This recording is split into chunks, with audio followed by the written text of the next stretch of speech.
Chapter 583. Hearing the result of the appraisal, everyone's eyes were focused on Choi Hongxiang. Many people present were nervous.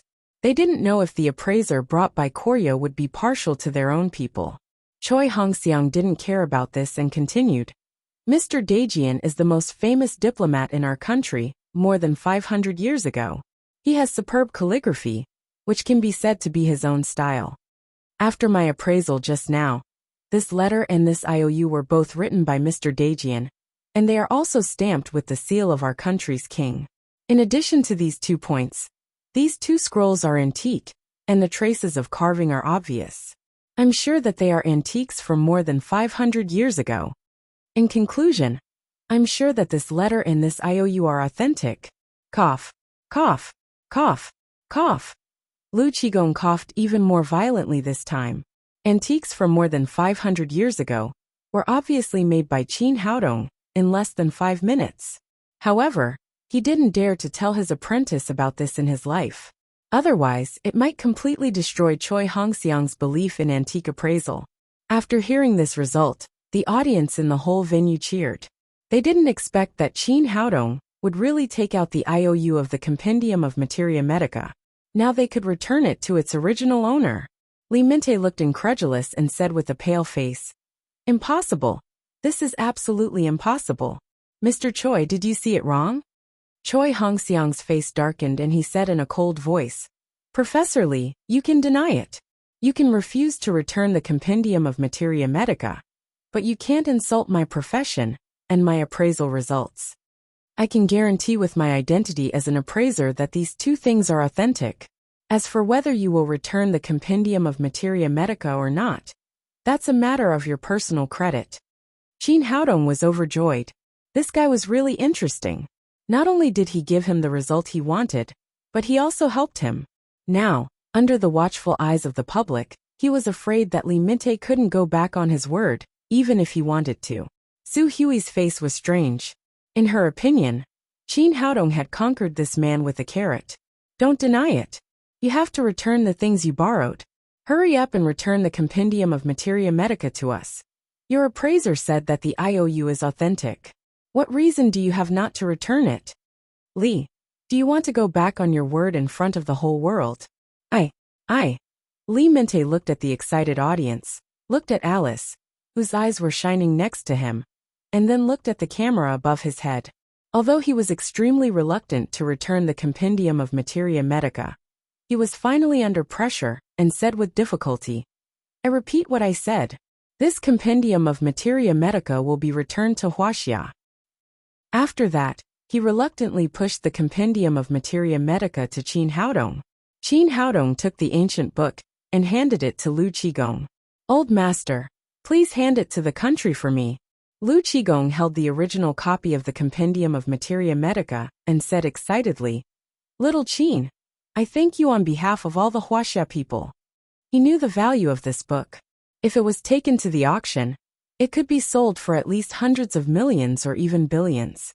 It was really commendable that Qin Haodong could return such a valuable thing to the country without hesitation. Hooray, our things are finally back. Good job. The holy doctor is a good man. The Compendium of Materia Medica belongs to Huaxia. Li Shizhen belongs to Huaxia traditional Chinese medicine. It belongs to Huaxia. Seeing that the treasure that had been passed down in his family for many generations was taken away just like that, Li Minte's face was pale, and his heart was bleeding. He had thought that his strategy was foolproof, but he didn't expect that it would be easily destroyed by the young man in front of him. And he even lost the original copy of the Compendium of Materia Medica. Qin Haodong looked at him and said with a smile, "Professor Li, since the book has been returned, this receipt is yours. Take it away. This is an old object from 500 or 600 years ago. If you take it out to auction, you can sell it for a lot of money." Looking at the 2 scrolls in front of him, Li Minte didn't know what to feel in his heart. This was a mockery of him and the entire Koryo. If this thing was spread out, it could only prove that Koryo used to be a vassal of Huaxia, and Koryo medicine originated from Huaxia traditional Chinese medicine.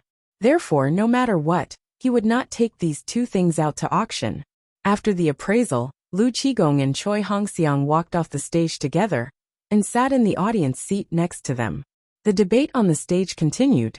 As the leading teacher and the person in charge today, Su Hongba was beaming with joy at this time. He was extremely proud. Fortunately, he had the foresight to bring the medical sage to this exchange meeting today. Otherwise, this big trouble would be really difficult to solve. Maybe he would lose face in front of the whole world. He looked at Li Minte with a smile and said, "Professor Li, now the truth is out. The Compendium of Materia Medica belongs to Huaxia, and Li Shizhen also belongs to Huaxia.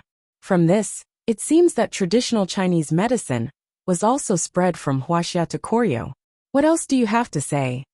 Li Minte had calmed down at this time. After all, the debate had just begun, and he still had other trump cards that he hadn't used yet. "Professor Su, it's just a book. It can't explain so many things."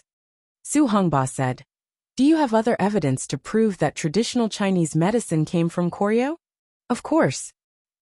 Li Minte said plausibly, "Whether it's traditional Chinese medicine or Koryo medicine, it's all about acupuncture. Among these four words, needle ranks first, which shows the importance of acupuncture. And now I can prove that acupuncture came from our country." Su Hongba frowned. As everyone knew, acupuncture was a part of traditional Chinese medicine. How could it be from Koryo? He said, "Professor Li, you can't talk nonsense. What evidence do you have?" "Of course I have evidence," Li Minte said and shouted to the audience, "Bring it up." After receiving his order, several young people from Koryo Medicine University carried a heavy wooden box to the stage. Everyone was very curious. This box looked so heavy. They didn't know what was inside. What did it have to do with acupuncture? They put the box in the middle of the stage and then removed the outer packaging. A simple and magnificent bronze statue appeared in front of everyone. Su Hongba and Fang Heluan suddenly stood up, and Lu Qigong, who was under the stage, was also shocked. He exclaimed, This is the acupuncture statue." Li Minte glanced at Su Hongba and said proudly, "Yes, this is the acupuncture statue produced by our country. It has a history of about 500 or 600 years. This is the crystallization of our country's Koryo medicine. And it's also the best proof of our great achievements in acupuncture." "Nonsense!" Fang Heluan shouted. "Everyone knows that this acupuncture statue belongs to our Huaxia. In the 5th year of Tianxing in the northern Song dynasty, Emperor Runzong of Song ordered Hanlin Academy medical officer Wang to make an acupuncture statue. Its height was similar to that of a normal adult. The front and back sides of the chest and back could be used to connect the internal organs. The surface of the statue was engraved with acupoints, and the names of the acupoints were engraved next to them. At the same time, the acupoints on the surface of the statue were sealed with yellow wax and water was poured into them. If the acupoints were accurately chosen, the water would flow out. If the acupoints were not chosen correctly, the needles would not be able to pierce through. In the Ming dynasty, there were also bronze statues made for acupuncture. They were ordered by Emperor Yingzong of the Ming dynasty to imitate the bronze statues of the northern Song dynasty. They were made in the 8th year of the Ming dynasty. However, due to the long passage of time and the chaos of war in the later period, these bronze statues were all lost, and their whereabouts were unknown. "Your bronze statue was passed down from our country. How could it be made in your country?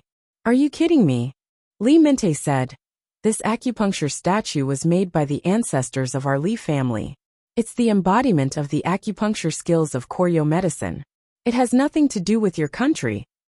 As far as I know, there are similar acupuncture bronze statues in the Museum of Huaxia, but they are hundreds of years later than mine. The so-called acupuncture bronze statues in the Song dynasty are just a legend. There is no evidence at all. I guess the technology of making acupuncture bronze statues came from our Koryo Guoxiwa." Qin Haodong was amused. Li Minte was really simple-minded. He took the treasure of Huaxia and then made a false accusation. Couldn't he change the method? Su Hongba said, "Don't talk big. Don't you see that the acupoints on this acupuncture statue are marked with ancient Huaxia characters? So what? These are the kind ancestors of our Li family. They used Huaxia characters in order to make it convenient for you people to learn. Li Minte sneered and said, "Do you want to say that it was borrowed from your country again? If you have the ability, take out another loan receipt."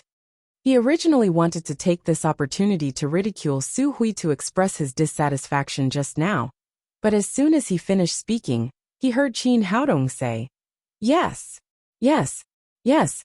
I really saw the loan receipt for the acupuncture statue at Mr. Lu's house just now, so I brought it here.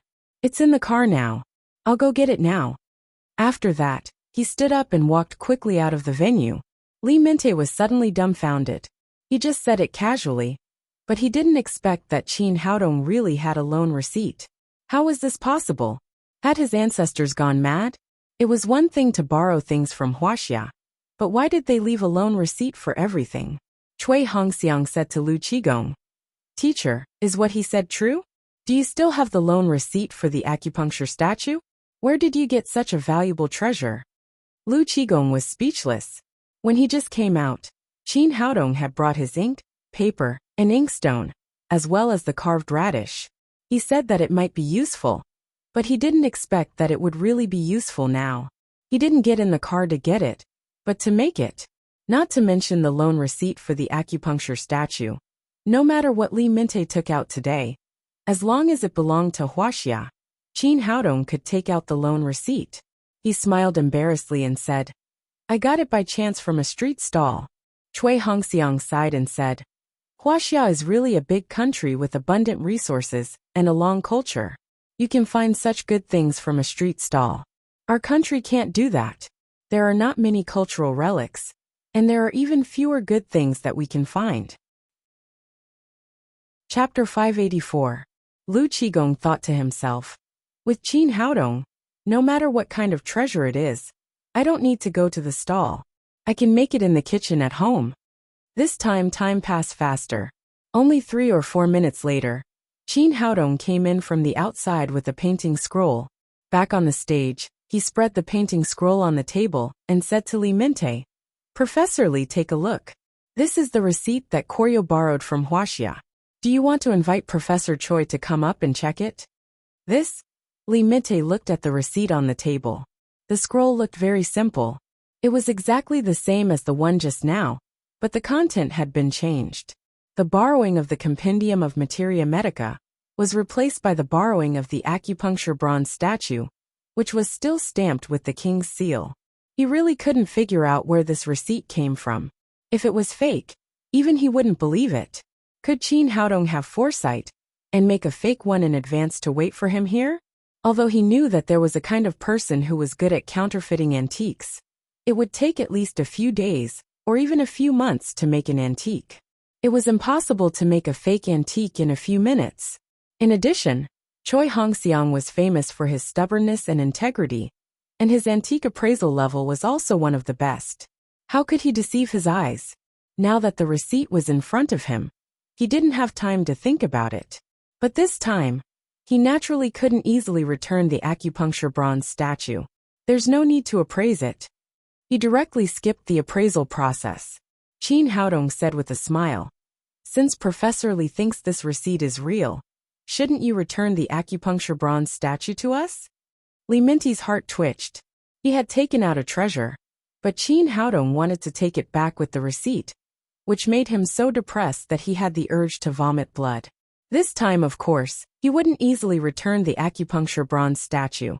He said, "Even if your receipt is real, it can't prove that it's our Li family's acupuncture bronze statue that you borrowed.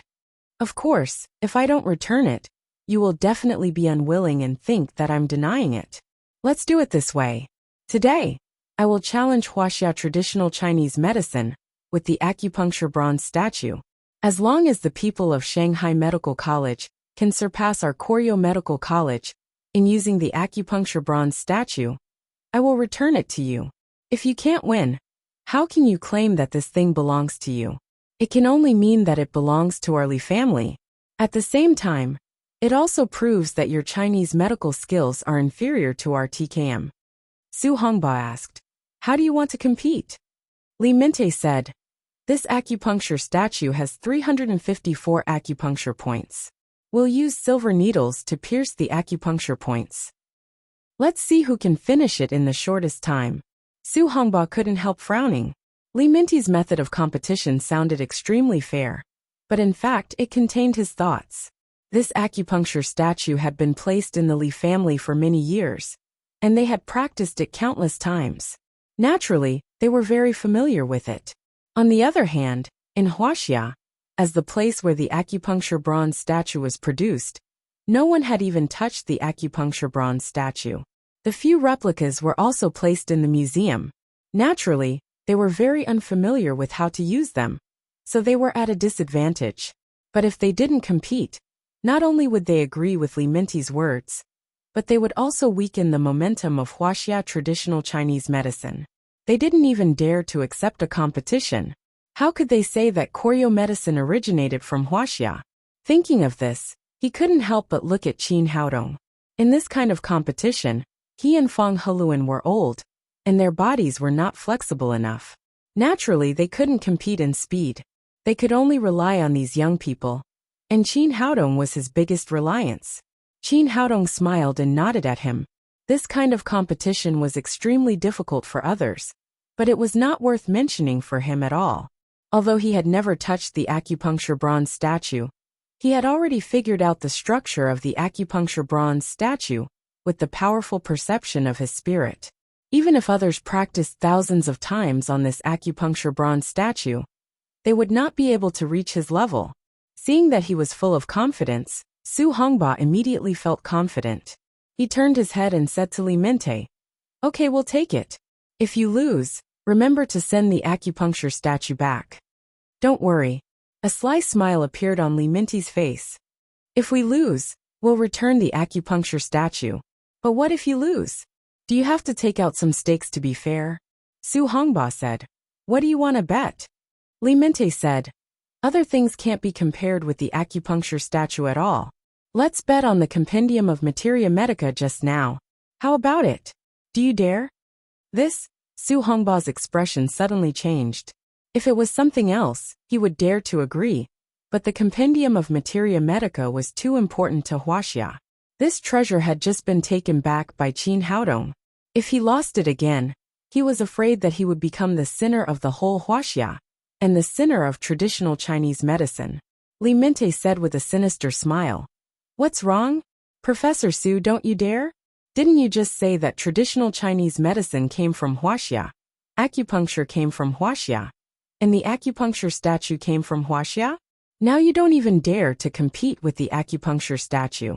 How dare you say that?" Seeing his conditions, the audience present were all filled with righteous indignation and shouted together, "Let's bet. We'll bet with him. Huaxia traditional Chinese medicine is the best in the world. There's no need to be afraid of Koryo medicine. The acupuncture statue is ours. We must let it return to Huaxia." At this time, the live broadcast on the internet was also becoming more and more popular. More and more people gathered in front of the monitor and began to cheer for traditional Chinese medicine. The more it was like this, the more pressure Su Hongba felt. Qin Haodong saw his dilemma and said, "No problem. We'll bet with you." Li Minty said, "You're just a student. Can you represent Shanghai Medical College? Can you represent Huaxia?" Su Hongba took a deep breath, calmed his excited mind and said, "Yes, Qin Haodong's meaning is my meaning, as well as the meaning of our Huaxia traditional Chinese medicine. We'll bet with you. If you win, you can take away the original copy of the compendium of Materia Medica. If you lose, you leave the acupuncture statue." "Well, it's a deal." Li Minty seemed to have been prepared. He took out a stopwatch from his pocket and handed it to Alice. "President Alice, please be a witness for us and be a referee." "Okay, it's a great honor." Alice was very excited. The bronze statue full of holes had aroused her interest. "I've long heard that acupuncture is very magical. Today, I can finally see it." Li Minty introduced the rules of the competition to her in detail, explaining what it meant to have mercury in the needle. Then the competition officially began.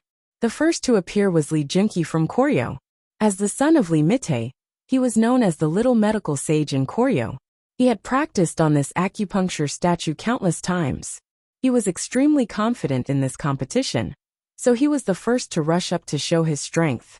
Li Junqi came to the acupuncture statue and took out a 4-inch-long needle from the needle bag.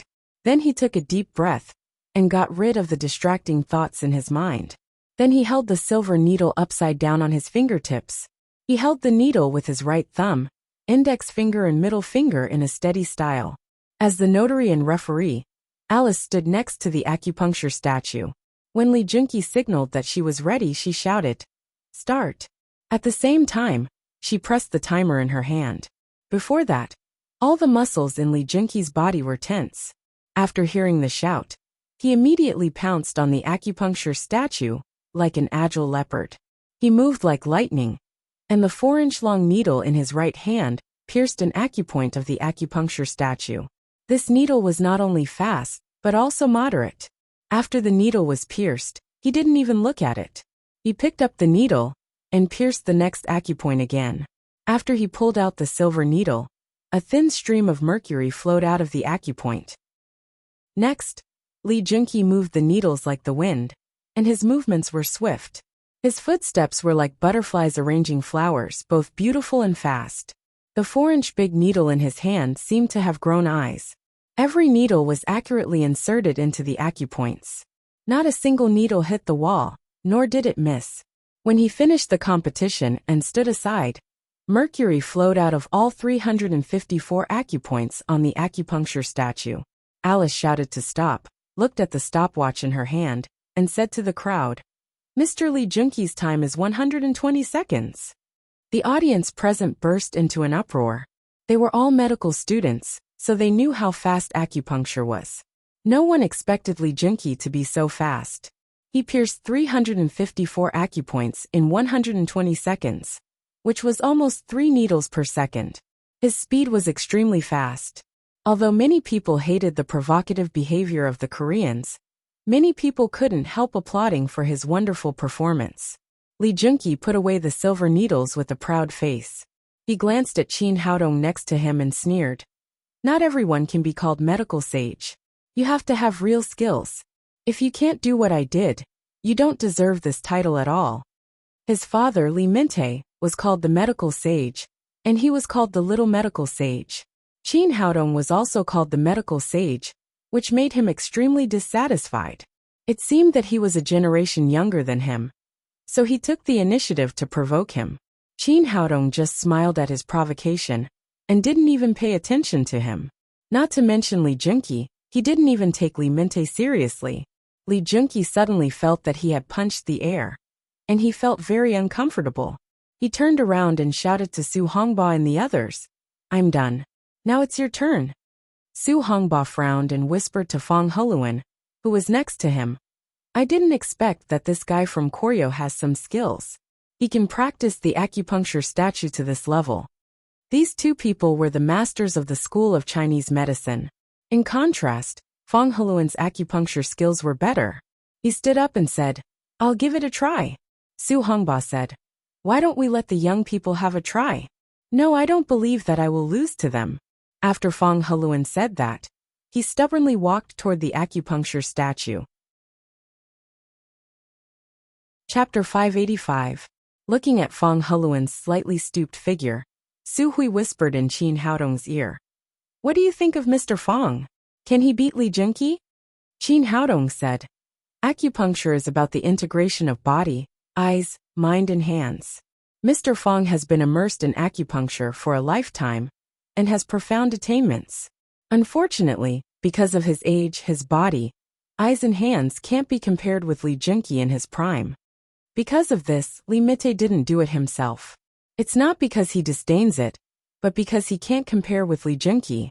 Su Hui nodded and said, "What kind of result do you think Mr. Fong can achieve?" Qin Haodong said, "None of us have touched this acupuncture statue. If Mr. Fong takes it home and practices it for a month or 2, it should be no problem for him to enter 3 minutes. But now he can't. I guess he can't even enter 8 minutes." While they were talking, Fong Holuan had already arrived in front of the acupuncture statue. He took out the silver needles and raised his hand to stab the acupuncture statue after Alice said start. He was very accurate in recognizing the acupoints. After each needle was pierced, mercury immediately flowed out. Unfortunately, as Qin Haodong said, because of his age, the speed of his movements, the speed of his hands and the speed of his eyes couldn't be compared with Li Junqi's. If they were competing in acupuncture, he had a great chance of winning, but now they were competing in speed. After a dozen needles, he showed signs of fatigue. His speed decreased, and there was a problem with the coordination of his eyes and hands. After a few crisp sounds, he stabbed the body of the bronze statue one after another. After barely stabbing more than 100 needles, the old man began to pant, and sweat appeared on his forehead. When he finally stabbed all 354 acupoints, Alice stopped the timer in her hand and announced, "It took 485 seconds." After hearing this result, Fong Heluan looked disappointed. He walked back to his seat and murmured, "I'm old. I'm old after all." Su Hui said in a low voice, "Your guess is really accurate. It's only 5 seconds away. I'm going to give it a try. Guess what result I can get?" Qin Haodong said, "Your physical fitness is good enough, and your moves are fast enough. It's a pity that you have never touched the acupuncture statue. Compared with Li Junqi, you lack proficiency. It should be about 300 seconds." Su Hui said with some dissatisfaction, "After taking your physique-improving pill, my physical quality is much better than that of ordinary people. Besides, I have practiced the 9 magic needles of plum blossom. I don't think I will lose." Qin Haodong smiled and said, "Try it and you'll know. I'll go now."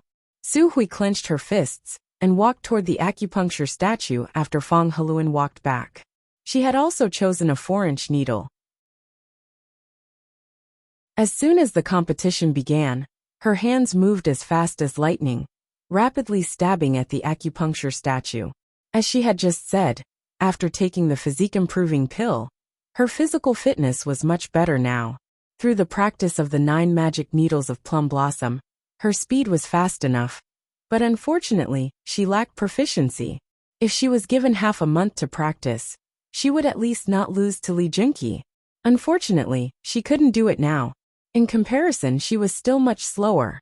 When she finished stabbing 354 acupoints, Alice stopped the timer and announced, 296 seconds. Su Hui shook her head in annoyance and stepped back to Qin Haodong's side.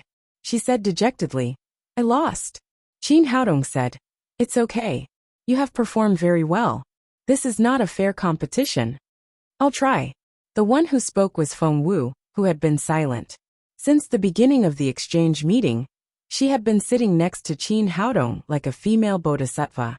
Now she was finally going to make a move. Su Hui said to Qin Haodong, "What do you think of Sister Feng Wu? Will her performance be better than mine?"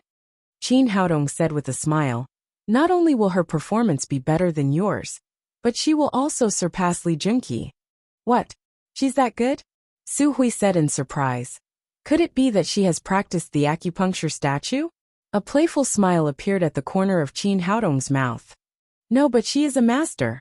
The person in front of her was a master at the 8th level of the Supreme Power Realm. Even if she had not cultivated the spirit, even if she had not practiced the acupuncture statue, Feng Wu's superb skills could make up for it. It would not be a problem for her to defeat Li Junqi. When the competition began, Su Hui understood what Qin Haodong meant by a master. Her body movement and speed were very fast just now, but that was only relative to ordinary people. She could not be compared with Feng Wu at all. Feng Wu was wearing a long white dress today, with long black hair like a waterfall. She moved like a fairy, and her slender hands were like arranging flowers. Fast. She was too fast. Although she was still not familiar with the acupuncture statue, her speed made up for this shortcoming. If one needle couldn't do it, she could do it twice. The 2 needles added up would be faster than 1 needle. Li Junqi was proud just now, but he was immediately dumbfounded when he saw Feng Wu's performance. With this kind of speed, what would happen if she practiced on the acupuncture statue for a few days? Wouldn't he be instantly annihilated? Even so, Feng Wu still posed a huge threat to him. The further she went, the faster her speed became. The audience immediately burst into thunderous applause. Feng Heluan said to Su Hongba, "Old Su, It turns out that there is such a master among our students. No wonder you dared to make this bet with Li Minte. It turns out that you have confidence in yourself. Su Hongba was also very surprised by Feng Wu's performance. He knew that this girl had a good talent in traditional Chinese medicine. Otherwise, she would not have been selected as a member of the delegation. But he had never thought that Feng Wu could be so good at martial arts and be so fast. At this moment, Feng Wu stabbed the last needle, and the 354 acupoints on the acupuncture statue all flowed out. 112 seconds. After Alice announced the result, she said to Feng Wu excitedly, "Your performance is amazing. Have you learned to dance before?" This kind of question was really impossible to answer. Feng Wu just smiled at her, and then returned to her seat. Su Hui said excitedly, "Sister Feng Wu, you are really amazing." Feng Wu still smiled faintly, and didn't say anything. Li Junqi's face was no longer as proud as before. He had thought that he could completely suppress Huaxia with his martial arts skills. But he didn't expect that he would be defeated by a woman in just a few minutes. Su Hongba said to Li Minte, "Professor Li, what do you think? Do you want to admit defeat?" Li Minte was also a little surprised. After all, they were cheating in this competition. Li Junqi had to practice his acupuncture skills on the acupuncture statue every day. But he was still surpassed by Feng Wu. He said, "Don't worry. We still have people who haven't made a move yet." Su Hongba said, "Why? Is Professor Li going to fight in person?" Li Minte shook his head and turned to Kim Si-yuan, who was sitting next to him, and said, "You do it." "Okay, teacher." Kim Si-yuan answered, and walked toward the acupuncture statue. Su Hui said, "Brother Haodong, why did they send another woman? Is she more powerful than Li Junqi?" "Well, this woman is very powerful, much more powerful than Li Junqi. She should be the trump card of Koryo this time." Kim Si-yuan walked with light steps. She was a warrior, and had reached the second level of covert power. With this kind of cultivation, medical skills, and her familiarity with the acupuncture statue, her speed would inevitably reach an amazing level. "Do you mean that she is more powerful than Sister Feng Wu?" Hearing Su Hui's question, Feng Wu glanced over with her beautiful big eyes. It seemed that she also wanted to know Qin Haodong's answer. Normally, she is not as powerful as Feng Wu, but she is very familiar with the acupuncture statue. This is their biggest advantage, Qin Haodong said very tactfully, but he also gave the answer. The implication was that Kim Si-yuan was faster than Feng Wu. Feng Wu said, "What if I lose? Can you win against this woman?" While speaking, she looked at the man in front of her with burning eyes. She could feel strong confidence from Qin Haodong, but she could not feel any aura of a warrior, which made her very confused. Qin Haodong smiled slightly and said, "Of course, I'm the medical sage of Huaxia. How can a few doctors from Koryo compare to me?" On the side of the bronze statue, Kim Si-yuan had already started. In terms of movement, she was not as fast as Feng Wu just now, but she was too familiar with the acupuncture statue. She almost didn't need to look at every needle or think about it. She just needed to stab the silver needle in her hand as fast as possible. After watching for a few seconds, Feng Wu said softly, "I lost." Qin Haodong said, "It's not your fault.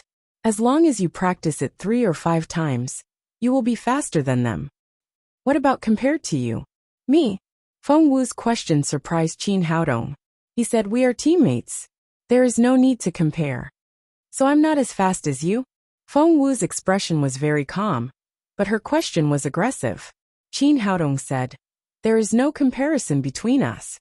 "Why? Do you look down on women?" "No, I don't have the guts." Qin Haodong smiled and said, "Because I'm older than you." He was telling the truth. His spirit, which had been cultivated for 500 years, was naturally not comparable to Feng Wu. However, no one could understand the hidden meaning. As she spoke, Kim Si-yuan's speed became faster and faster. Her expression was cold, and the silver needle in her hand flew up and down. Every time it moved, it would bring out a mercury column. Soon, she pierced the last needle and ended the competition. Alice pressed the stop button, and then her mouth opened wide in surprise. "Oh my God, that's too fast." 101 seconds. Oh my God! How could she be so fast? How did this woman practice? She was only 1 second away from entering 100 seconds. Isn't this too exaggerated? It's over. Is there any hope for Huaxia? Don't be discouraged. Our medical sage hasn't made a move yet. At this time, the competition had entered a white-hot stage. Under the attention of thousands of people, Qin Haodong stood up and walked toward the acupuncture statue with a smile on his face. His footsteps were very calm, as if he was not going to compete, but to receive an award.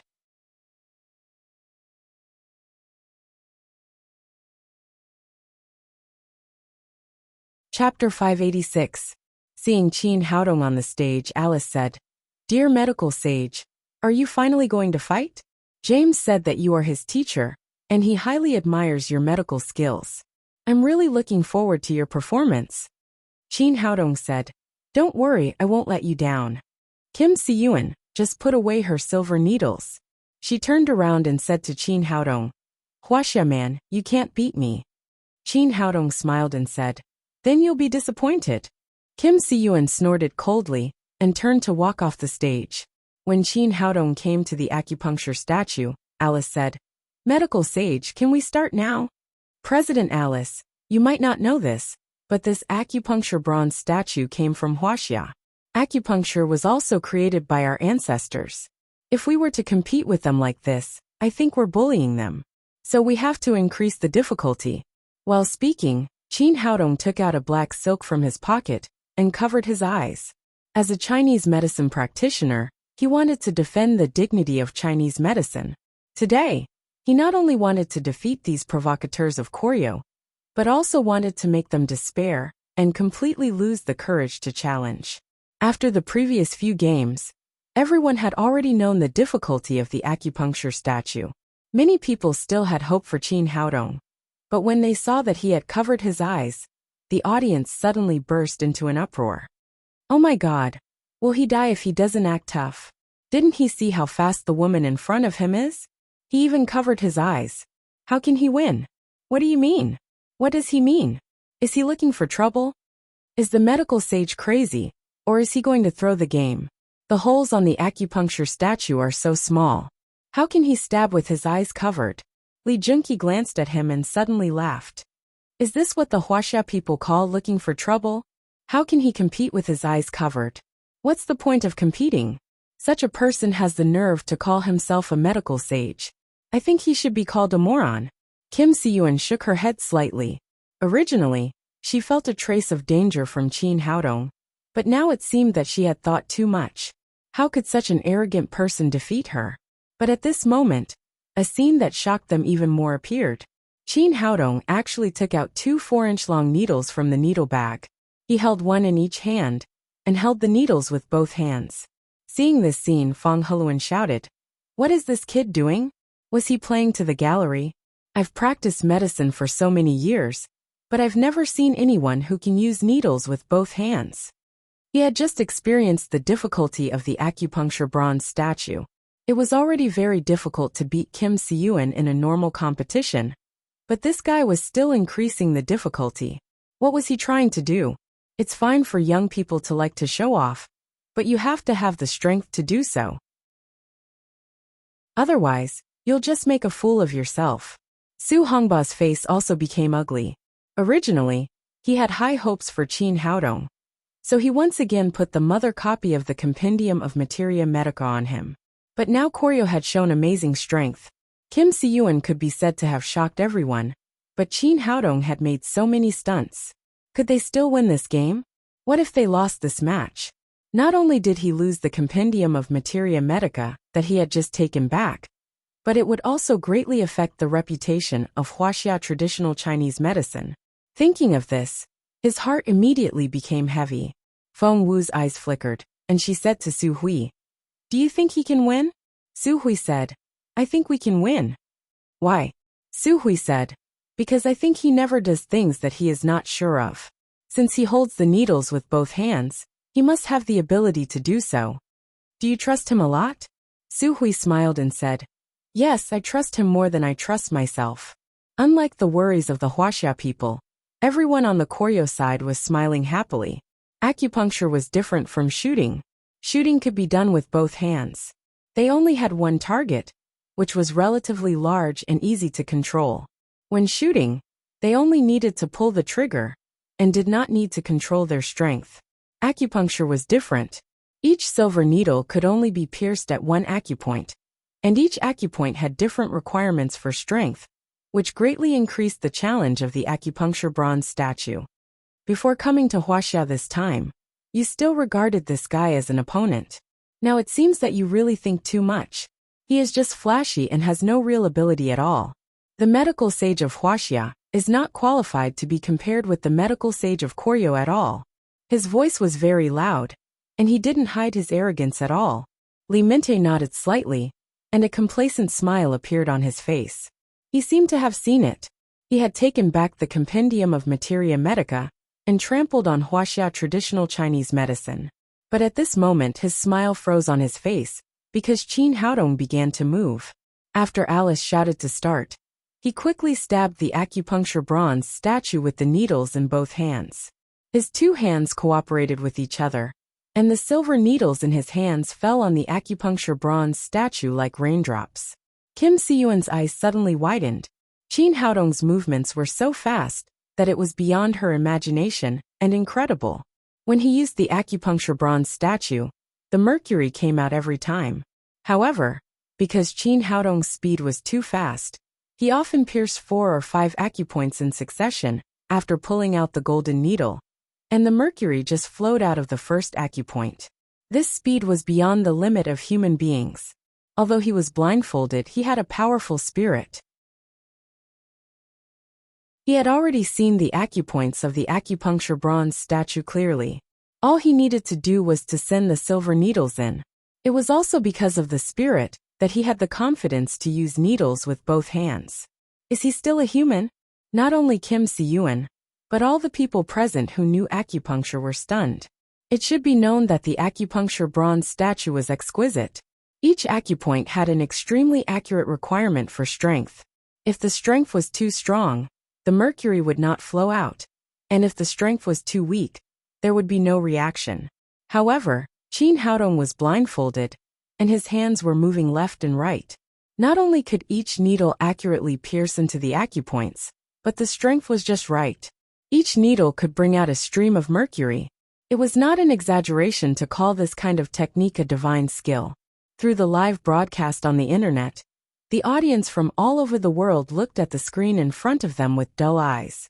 Because Qin Haodong's movements were so fast, they could only see his hands turning into shadows. They couldn't see what was going on at all. This kind of speed was really shocking. However, there was not much time left for them to be shocked. Soon Qin Haodong had pierced 354 acupoints. When he withdrew the silver needles, the mercury slowly flowed out of the last few acupoints, which showed how fast he was. Alice pressed the stop button of the timer and announced with a shocked face, "Mr. Qin's result is 51 seconds." In an instant, the audience quieted down. 51 seconds was such a shocking number. Kim Siyuan's performance just now had already amazed the audience. But Qin Haodong's speed was almost twice as fast as hers. "Dear Qin, you're so great. Did you just use magic?" Alice's face was full of amazement and admiration. Although she didn't know acupuncture, she could see how amazing Qin Haodong's technique was just now. At this time, the audience came to their senses, and then there was thunderous applause and shouts. In 51 seconds, the medical sage of Huaxia completely defeated the people of Koryo with his divine technique. This speed was absolutely unprecedented. No one could surpass it, and no one could even get close to it. Su Hongba stood up and first walked around the acupuncture bronze statue. He reached out and touched it, as if he was admiring his own treasure. After a while, he turned to Li Minte and said, "Professor Li, is there anyone else on your side who wants to challenge me? If not, I'll take this acupuncture bronze statue away." Li Minte's face was gray, and there was even despair in his eyes. The skill that Qin Haodong had just shown had completely destroyed all their confidence. Facing such a powerful opponent, it was like looking up at a mountain. They had no courage to challenge him at all. 51 seconds. with a black gauze covering his eyes and holding needles in both hands. This kind of divine technique and unimaginable speed would always be on top of the doctors of Koryo. As Qin Haodong had expected, they were completely desperate. Even for thousands of years, no one would dare to stand up and challenge the acupuncture bronze statue of Huaxia. After a moment of silence, he said with great difficulty, "We admit defeat." Hooray! The Koryo finally admitted defeat. The acupuncture bronze statue has gone home. The medical sage is mighty. He won back the acupuncture bronze statue for us. He won honor for Huaxia. Chinese medicine is invincible. The medical sage is mighty. Long live Huaxia. As Li Mingtai admitted defeat, the whole venue was in an uproar. Countless cheers and shouts rang out for a long time. The two old men, Su Hongba and Fang Heluan, were so happy that they danced with joy. They had just received the original copy of the Compendium of Materia Medica, and now they had taken the acupuncture bronze statue home. This was simply the biggest festival in the Chinese medicine world. They called the staff of the venue and carefully carried the acupuncture bronze statue away. Feng Wu glanced at Qin Haodong, who was calm next to her, and asked, "How did you do it?" In the past, she was arrogant and rarely paid attention to others. At this moment, this young man had already attracted her attention. "Nothing, I'm just fast," Qin Haodong said carelessly. "I mean, how did you accurately recognize the acupoints with your eyes covered?" This was what Feng Wu was most puzzled about. Although Qin Haodong's speed was very fast, it was not difficult for her to reach this speed if she was familiar with the acupuncture bronze statue. The difficult part was that he could accurately recognize the acupoints while blindfolded. Qin Haodong put his head in her ear and whispered, "Because I have a third eye." His words seemed to be a joke, but in fact his powerful spirit was equivalent to his third eye, and it was thousands of times more sensitive than ordinary eyes. "Forget it if you don't want to tell me. There's no need to lie to me." It was the first time in Feng Wu's life that a man was so close to her. Feeling the breath in her ear, she couldn't help blushing. Feeling shy, she didn't ask any more questions.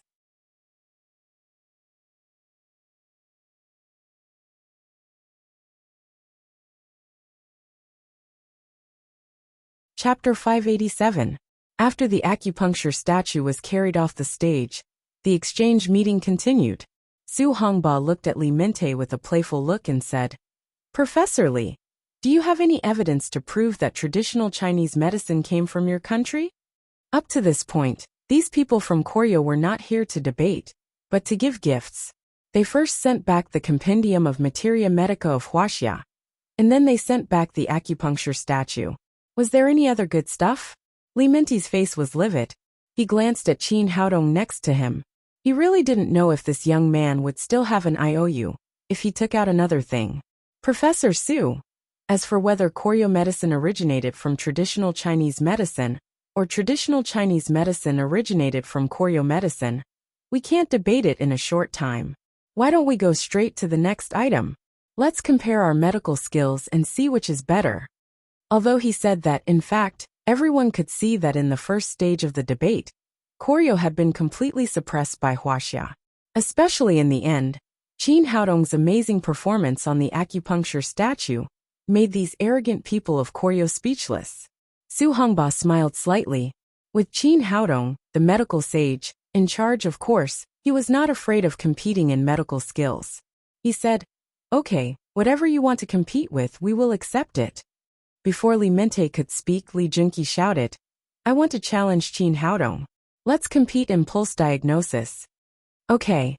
Su Hongba directly agreed. He knew that Qin Haodong's medical skills were the best on his side. Since Qin Haodong wanted to challenge the experts on his side, of course, he didn't have any objection. Qin Haodong glanced at Li Junqi. Originally, with this guy's medical skills, he was not qualified to challenge him at all. But since he had already come close to him, he didn't mind slapping him a few times. "What do you want to compete in?" "I want to show you how big the gap between traditional Chinese medicine and Koryo medicine is." Li Junqi was full of confidence and arrogance as he spoke. Among all the skills of traditional Chinese medicine, he was best at pulse diagnosis, so he directly proposed the one he was best at. Qin Haodong said indifferently, How do we compete? Li Junqi said. Each side will choose 3 people to feel the pulse of the other side. These 3 people can have any diseases, and they can also be healthy people. Let's see if the other side can give an accurate diagnosis. Qin Haodong said. How to judge the accuracy of the result? Li Junqi said. Everyone who is selected will write down their physical condition or illness in advance, and then hand it over to President Alice. Our diagnosis will match the patient's written condition. Each person will make 3 diagnoses, and the one with the most accurate diagnoses will win. For the sake of fairness and to prevent others from cheating, we have to cover our eyes and ears with headphones when feeling the pulse, and only use our hands to feel the pulse. No problem. Qin Haodong said. Who's first? Li Junqi said. I proposed a challenge. I'll go first. You can choose 3 people at will for me to feel their pulse. After he finished speaking, he sat behind a table, took out a black scarf to cover his eyes, and then put on a big headset with music playing. Qin Haodong looked down the stage. Many onlookers were eager to try, especially Ji Fubao and Tian Boguang. They almost jumped up. He waved his hand, and Ji Fubao and Tian Boguang immediately ran to the stage. Li Meiyu had always been a lively person, so she followed the 2 guys to the stage. The number of 3 people was gathered. According to the rules of the competition proposed by Li Junqi, the 3 of them wrote down their physical condition and sent it to Alice. Su Hui frowned and whispered to Qin Haodong, Can the 3 of them do it? As a classmate, she was very clear about the physical condition of these people. After taking the physique-improving pill, these people had no problems at all. They couldn't be healthier. Qin Haodong said with a smile, Just wait and see. These people have the cheek to come to Huaxia to steal our traditional Chinese medicine. Since they are shameless, I will make them lose all their faces here. Seeing the evil smile on Qin Haodong's face, Su Hui knew that things were not as simple as she had imagined. Li Junqi was going to be unlucky. After the 3 of them handed in their notes, Qin Haodong made a silent gesture to them. He patted Li Meiyu's shoulder casually, indicating that she would be the first to feel the pulse. Since Li Junqi's ears and eyes were all covered, Kim Siyuan stood next to him as an assistant. After Li Meiyu sat down, she took Li Junqi's hand and put it on Li Meiyu's pulse. The competition officially began. Under everyone's gaze, time passed minute by minute. About a minute later, Li Junqi withdrew his hand and said confidently, I'm clear about this. Next one. Qin Haodong patted Tian Boguang's shoulder again and asked him to feel the pulse. Then it was Ji Fubao's turn. In less than 5 minutes, all 3 of them finished feeling the pulse and then returned to the audience. Li Junqi took off his headset and blindfold, took the pen and paper next to him, and wrote down the 3 people's symptoms one by one. Kim Siyuan did not leave. She stood next to him. When she saw the symptoms he had written down, her face changed greatly. She couldn't help reminding him, Are you sure? Li Junqi did not hear Kim Siyuan's hint at all. He said proudly, Of course. You know that my level of pulse diagnosis is second only to my father's. These people's symptoms are very common. It's impossible for me to make a mistake. After saying that, he walked straight to Alice and handed in the list of symptoms that he had written. Seeing this scene, Kim Siyuan could not say anything more. She went straight back to her seat and even stretched out her hands to cover her face, as if she could not bear to look at it at all. Seeing her performance, the people next to her all had strange expressions on their faces. They did not know what the problem was. Alice took the paper bag and said, Mr. Li, I'm not very familiar with Chinese. You should say it yourself. Okay. Li Junqi raised his head, faced all the audience under the stage, and said confidently, The first patient injured his kidney. The kidney deficiency can't flourish with Yin, so he is weak. After listening to him, Li Minte was completely dumbfounded. He sat there with a stiff expression, like a wax statue. He had never expected that his son would say these things. Alice said, Mr. Li, this is too profound. Can you make it simpler and easier to understand? Li Junqi said, To put it simply, it's what everyone calls yang. Impotence. Su Hongba had just taken a sip of tea. After hearing his words, he suddenly spat it out and then coughed violently. Although many of the audience present did not understand Chinese medicine, they all burst into laughter after hearing his words. Everyone knew that the first patient was Li Meiyu, a beautiful girl. How could he say that she was impotent? Could it be funnier than this? This guy is really funny. He actually said that our school belle is yang. Impotence. A quack. He's really a quack. I've lived for so many years, and it's an eye-opener. How dare he come to Huaxia to provoke us with such a low level? I really don't know what these guys are thinking. I'm dying of laughter. I'm really dying of laughter. I thought this guy was very good, but now it seems that he's not as good as me. At least I won't say that a woman is yang. Impotence. Tian Boguang and Ji Fubao were sitting next to Li Meiyu. They looked at her and laughed. They were about to faint from laughing. Li Junqi stood there, confused by the laughter around him. He didn't know what his problem was. At this moment, a beautiful girl stood up from the audience, pointed at his nose and scolded. Who are you talking about? Impotence. You're the one with yang. Impotence, your whole family is yang. Impotence, all your ancestors are yang. Impotence. Li Meiyu was really going to go crazy. Originally, she just went up to join in the fun. She didn't expect that this guy's diagnosis would be so wrong. He actually said that she was yang. Impotence? How could she live? Li Junqi was completely dumbfounded. Could it be that he had just diagnosed this girl? But he clearly felt that her pulse was yang. Impotence? What was going on? Feng Wu glanced at Qin Haodong, who had a wicked smile on his face, and said in a low voice, Did you do it? You can't talk nonsense. The diagnosis was made by him. It has nothing to do with me, Qin Haodong said with a playful face. If I don't let these guys suffer some losses, how will they know the breadth and depth of traditional Chinese medicine? He had just patted Li Meiyu's shoulder, and instantly changed her pulse with greenwood genuine qi. The pulse that Li Junqi felt was the pulse that he wanted Li Junqi to see. Su Hongba held back his laughter. He stood up and motioned for Li Meiyu to sit down. He maintained the order of the venue, and then motioned for Alice to continue. Although Alice didn't know the mystery, she also knew that Li Junqi's first diagnosis was wrong, and it was very wrong.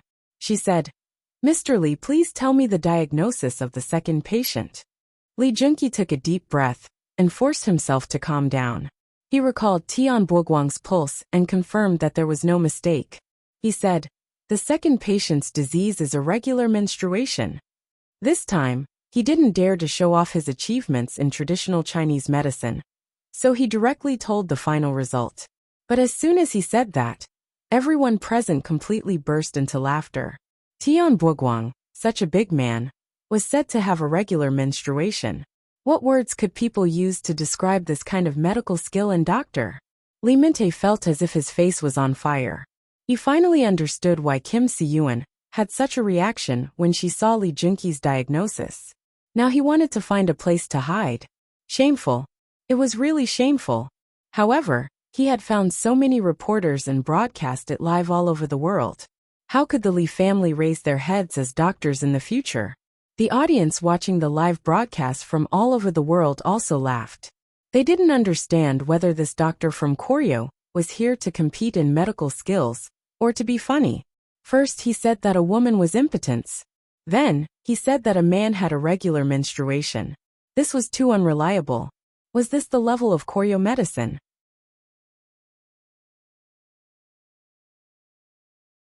Chapter 588. Tian Boguang was convulsing with laughter because of Li Meiyu's diagnosis just now, and his face was a little numb. But when he heard Li Junqi's diagnosis, his smile immediately froze on his face, and he was completely dumbfounded. The tables had turned. Li Meiyu, who had been embarrassed by his smile, burst into laughter without caring about her image. Ji Fubao laughed so hard that tears came out of his eyes. He patted Tian Boguang on the shoulder and said with difficulty, Brother, when did you get a terminal illness? Why didn't you tell me?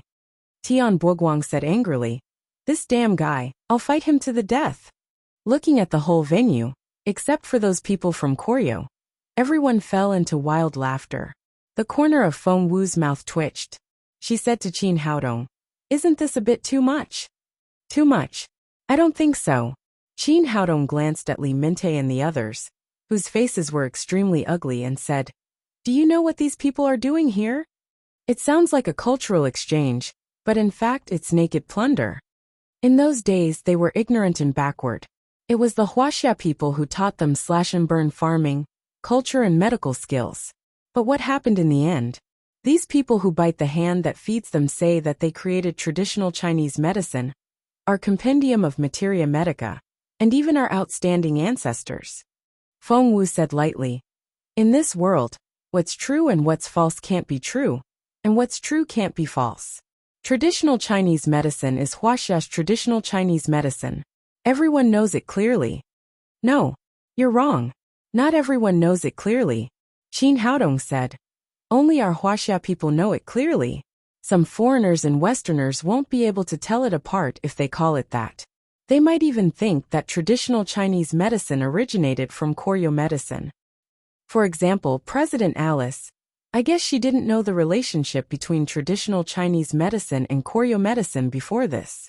If these people continue to make fun of her, more and more people will be confused." Feng Wu said, "Are these false reputations so important to you?" Qin Haodong said, "Of course it's important. The reason why you don't care is that you don't care about traditional Chinese medicine. If I'm not wrong, you should be a martial artist.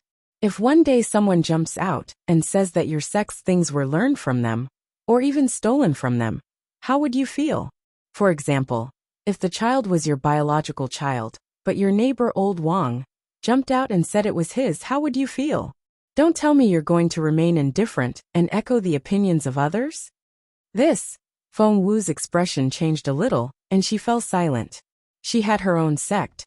She had something she wanted to protect, and she would never allow anyone to violate the things she cared about. Qin Haodong continued, "The reason why I did this is to let these people of Koryo see the gap between them and genuine Chinese medicine practitioners. Secondly, I want them to lose face. Since they are so shameless, we will slap their faces hard. I want the whole world to see that Koryo medicine is nothing in front of Chinese medicine practitioners. I want the whole world to know that Koryo medicine practitioners don't even deserve to carry shoes for Chinese medicine practitioners. These people who come to provoke us will only be in awe when we hurt them. If we simply win today's game, they will have Kim Mingtai and Park Mingtai come to Huaxia to show off their strength. Anyway, they will be heroes if they win. It doesn't matter if they lose." Feng Wu's expression changed again and she said, "You're right." While the two of them were talking, the laughter in the hall faded, and Alice had laughed enough. As the referee, the game still had to go on. She said to Li Junqi, who was completely confused, "Mr. Li, please tell me the diagnosis of the third person." This, although he had already noticed that something was wrong, he still had to say the last result. Li Junqi gritted his teeth and said, "The third person's pulse is rolling like a pearl. In the eyes of Koryo medicine practitioners, this is the pulse of pregnancy, so I diagnosed her as pregnant." Ji Fubao had just stopped smiling and rubbed his numb cheek. When he heard Li Junqi's diagnosis, his eyes suddenly widened. "Damn it, what the hell? When did I get pregnant?" Tian Buguang, who had been laughed at for a long time, suddenly burst into laughter. "You're pregnant, fat brother. You're really pregnant. Whose child is it? I'm telling you, it has nothing to do with me." Ji Fubao was so angry that his eyes suddenly widened. "Damn Koryo medicine. You can't tell me that I'm pregnant just because my belly is a little bigger. Can you?" With the announcement of the diagnosis, the venue, which had just calmed down for a while, was in an uproar again. Everyone already had doubts about today's exchange meeting. Were they here to watch a game or a comedy? Is this little Korean doctor a joke? A beautiful girl said that she was impotent. A tall and handsome man said that he had irregular menstruation. Finally, a tall and strong man said that he was pregnant. Damn Koryo medicine. Can you do it? Can you be more reliable? Get out! Get out! With this level of skill, how dare you challenge our Huaxia traditional Chinese medicine practitioners? You're really too weak. With this level of skill, you can just pull out your hair and hang yourself. Can you just stay at home? Why did you come out and make a fool of yourself? In the face of the ridicule around him, Lee Junki's face was pale, and his eyes were dull. He even began to waver in his studies. What's going on? What the hell is going on? It's obviously that pulse. Why is it so wrong?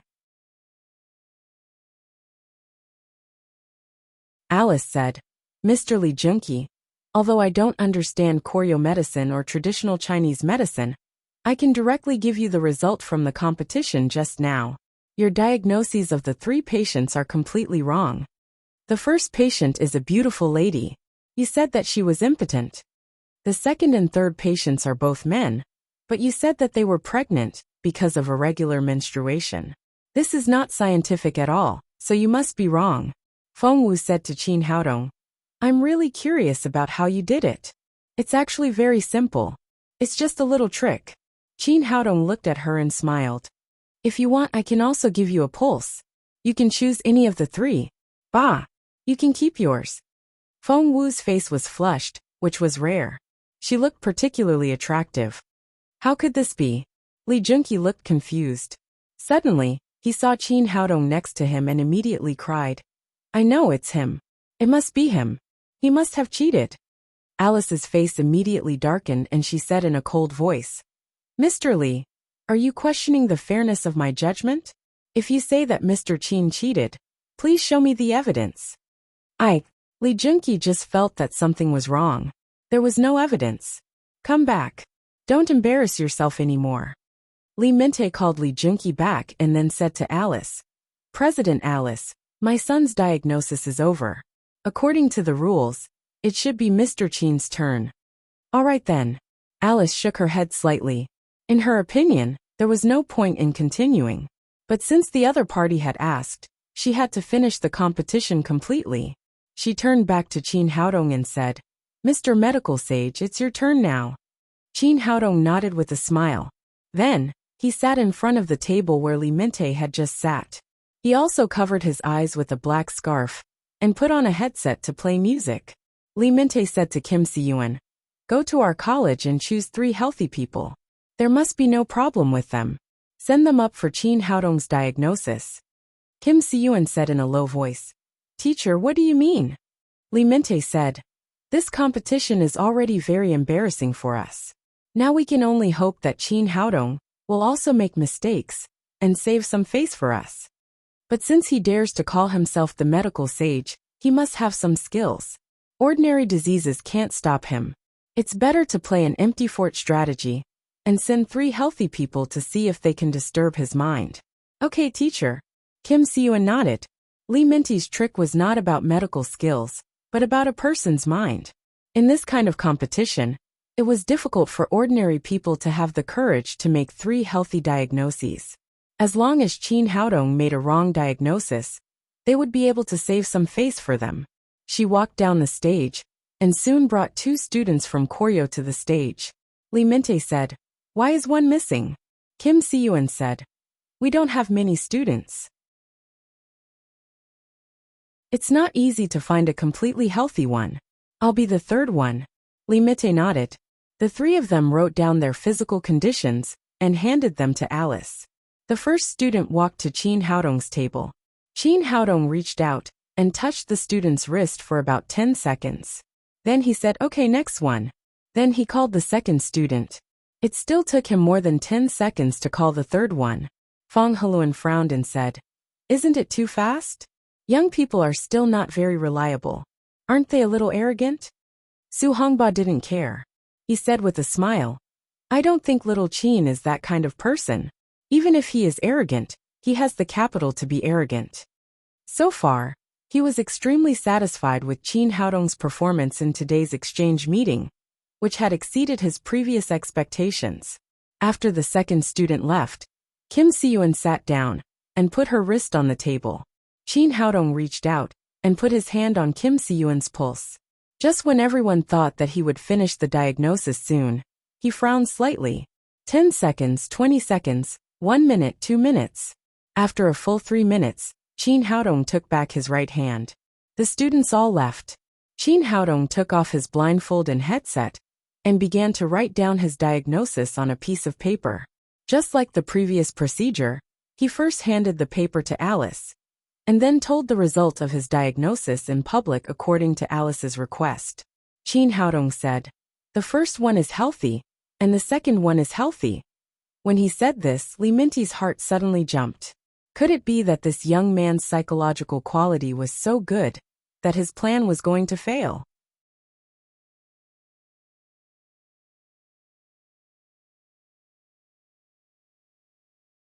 Chapter 589.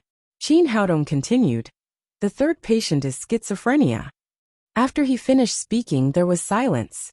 Everyone could accept that the first two patients were healthy, but no one could believe that Kim Si-yuan, who was extremely beautiful and energetic, was schizophrenic. What's going on? Did the medical sage make a wrong diagnosis? That girl from Korea also participated in the acupuncture bronze statue competition. Apart from the medical sage, she has the best result. How could such a person be mentally ill? Wrong. The medical sage must have made a wrong diagnosis. Such a smart and beautiful woman can't be schizophrenic. Although Qin Haodong's previous performance had won everyone's respect, his diagnosis had been widely questioned. No one believed that Kim Si-yuan, who looked extremely energetic, would be mentally ill. A smile appeared on the corner of Li Minty's mouth. She was still too young. In the end, she had fallen into his trap. Su Hongba shook his head. Although Qin Haodong was outstanding enough, his psychological quality was still lacking. It was obvious that he had fallen into Li Minty's trap. Fortunately, he had only misdiagnosed one case. On the whole, he had won Li Junqi's challenge. After seeing this result, Li Junqi, who had been defeated one after another, suddenly felt very happy. After suppressing it for a long time, he finally let out a breath of anger. He laughed and said, "What a joke! What a joke! Qin, you didn't expect that the third patient was my junior sister, did you? You actually said that she was mentally ill. My junior sister has been smart since she was a child, and her attainments in art are higher than mine. How could she be mentally ill? Your diagnosis is ridiculously wrong. How can you call yourself the medical sage of Huaxia with this kind of medical skills?" There was a flash of disappointment in Feng Wu's beautiful big eyes. She had been full of curiosity about this young man's medical skills before. But now it seemed that there was still a big gap between his level and her expectations. Although the people around him had different reactions, Qin Haodong was still calm. He turned to look at Kim Si-yuan and said, "Miss Kim, I know that the third patient is you. Do you think my diagnosis is right or wrong?" "Junior sister, hurry up and tell him that his diagnosis is wrong. You are very normal and healthy." Li Junqi was shouting happily, but he found that Kim Si-yuan was looking at Qin Haodong excitedly. The expression on her face was extremely complicated. She took a few steps and came to Qin Haodong. Under the strong excitement, her lips trembled slightly. "Dr. Qin, are you sure I have schizophrenia?" Qin Haodong said. "Of course I'm sure, but your schizophrenia is indirect. If I'm not mistaken, it should occur on the 14th day of every month. But now your condition is getting worse, much worse than before." Hearing the conversation between the two of them, the commotion immediately disappeared. Everyone's faces were filled with astonishment. What does that mean? Could it be that such a beautiful woman was mentally ill? How was this possible? Could it be that Koryo sent a lunatic to participate in this exchange meeting? The smile on Li Minty's face immediately disappeared, and he revealed a stunned expression. Kim Si-yuan had been learning TKM from him since she was 8 years old. Her parents had indeed asked him to take her pulse, but there was nothing wrong with her body. In the following years, Kim Si-yuan would ask him to take her pulse once a year, but she was in good health. Her pulse was stable, and he didn't notice any problems. If she had schizophrenia, he would have found it long ago. Just as he was puzzled, Kim Si-yuan knelt down in front of Qin Haodong and said, "Dr. Qin, please save me. I really have schizophrenia. I can't stand it anymore. If it goes on like this, I will be tortured to death." Seeing this scene in front of them, the onlookers were silent at first, and then they burst into an uproar. No one had expected this to happen. Just now, the two sides were competing in medical skills and fighting for traditional Chinese medicine. But now one side actually knelt down and asked the other side for treatment. Wasn't this turn of events a little too big? Lee Junki was stunned at first. When he came to his senses, he quickly ran over and reached out to pull Kim Si-yeon up. Junior sister, are you crazy? Why are you kneeling down to this guy? Kim Si-yeon pushed him away and cried, "Get out of my way. Dr. Chin is right. I really have schizophrenia." She begged Chin Haodong again. "Dr. Chin, please save me.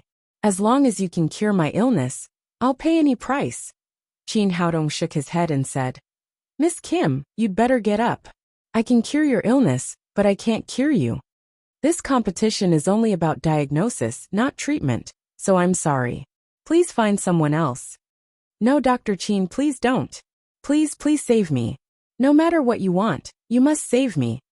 Kim Si-yeon knelt in front of Chin Haodong and cried. She looked pitiful. It was the first time in more than 20 years that she had met someone who could see her illness. How could she let go of this opportunity? Alice stepped forward and said, "Medical sage, your diagnosis of all 3 cases is correct. I announce that you have won the competition. As a doctor, I don't think you should refuse your patient. Since Miss Kim has asked for treatment, and you have seen her illness, you should help her relieve her pain." Chin Haodong said, "Miss Alice, I understand what you said, but the medical sage of Koryo is sitting there. You saw the purpose of their visit today. They want to show that Koryo medicine is better than traditional Chinese medicine, and even that traditional Chinese medicine is independent of Koryo medicine.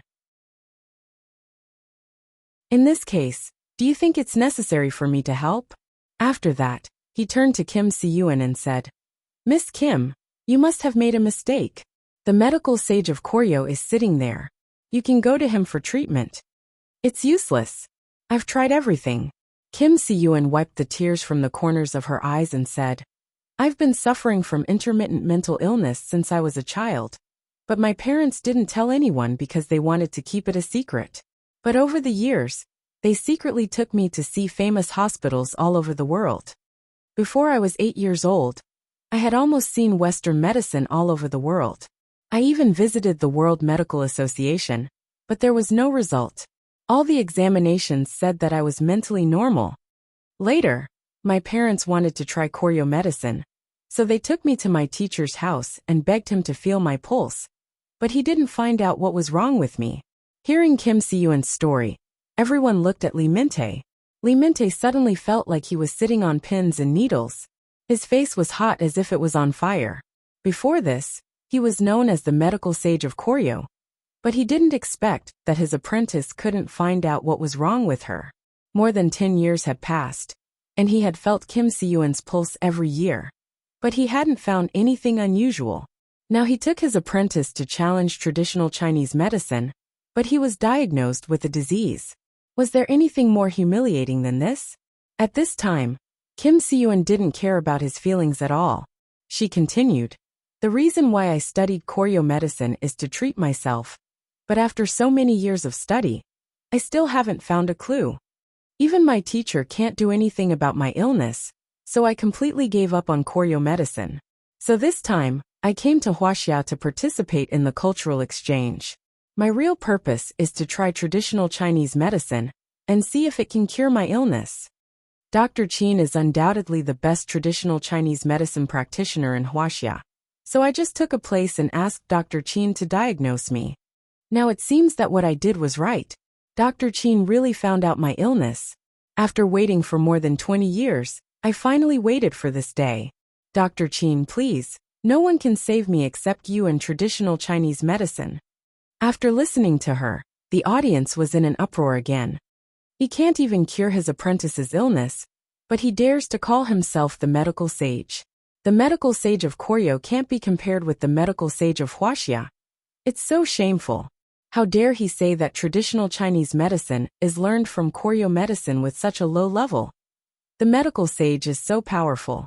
He even found such a difficult and complicated disease. He's simply my idol. Chin Haodong glanced at Kim Si-yeon and said, "I'm sorry, I still can't cure your illness." "Why?" 2 voices sounded at the same time. One was Kim Si-yeon, and the other was Alice. Alice said excitedly. Mr. Medical Sage, although your medical skills are very high, you are also a doctor. As long as a patient asks you for medical treatment, you should lend a helping hand. Why do you refuse a patient? Qin Haodong said, You're right. Doctors should relieve patients' pain. But the premise is that patients should respect doctors and medical skills. The current situation is that they want to use traditional Chinese medicine to save lives, but they don't give it enough respect. They say that traditional Chinese medicine comes from Koryo medicine, and that Koryo medicine is better than traditional Chinese medicine. They are ungrateful, but they want me to treat them. Do you think it's possible? Alice did want to help Kim Si-yuan, but Qin Haodong's words were reasonable, which made her speechless for a while. Kim Si-yuan quickly said, Dr. Qin, I was wrong. I apologize for my previous wrong views and statements. After seeing the breadth and depth of traditional Chinese medicine, I know how wrong I was. Now I beg you to forgive me. Qin Haodong said lightly. If you didn't ask me to save your life now, would you apologize for your mistakes? I will. An old voice sounded. It was Li Minte. He came to Qin Haodong and said, I wanted to challenge you after Zhang Ji lost, but now I don't have the courage and qualification to challenge you. Shi Yuan has been by my side for more than 10 years, but I haven't been able to find her illness. This is enough to show the gap between our medical skills. There is no need to compete anymore. I was a frog at the bottom of a well before. I overestimated myself and didn't see the breadth and depth of traditional Chinese medicine. I wanted to challenge traditional Chinese medicine with Koryo medicine. Now I know I was wrong, and I was very wrong. I formally apologize to you and traditional Chinese medicine. After returning to China, you should publicly withdraw my inappropriate remarks and cancel my title of medical sage. You are the real medical sage.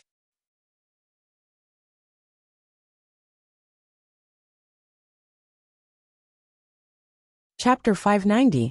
Li Minte's words were tantamount to directly admitting defeat to traditional Chinese medicine on behalf of TKM.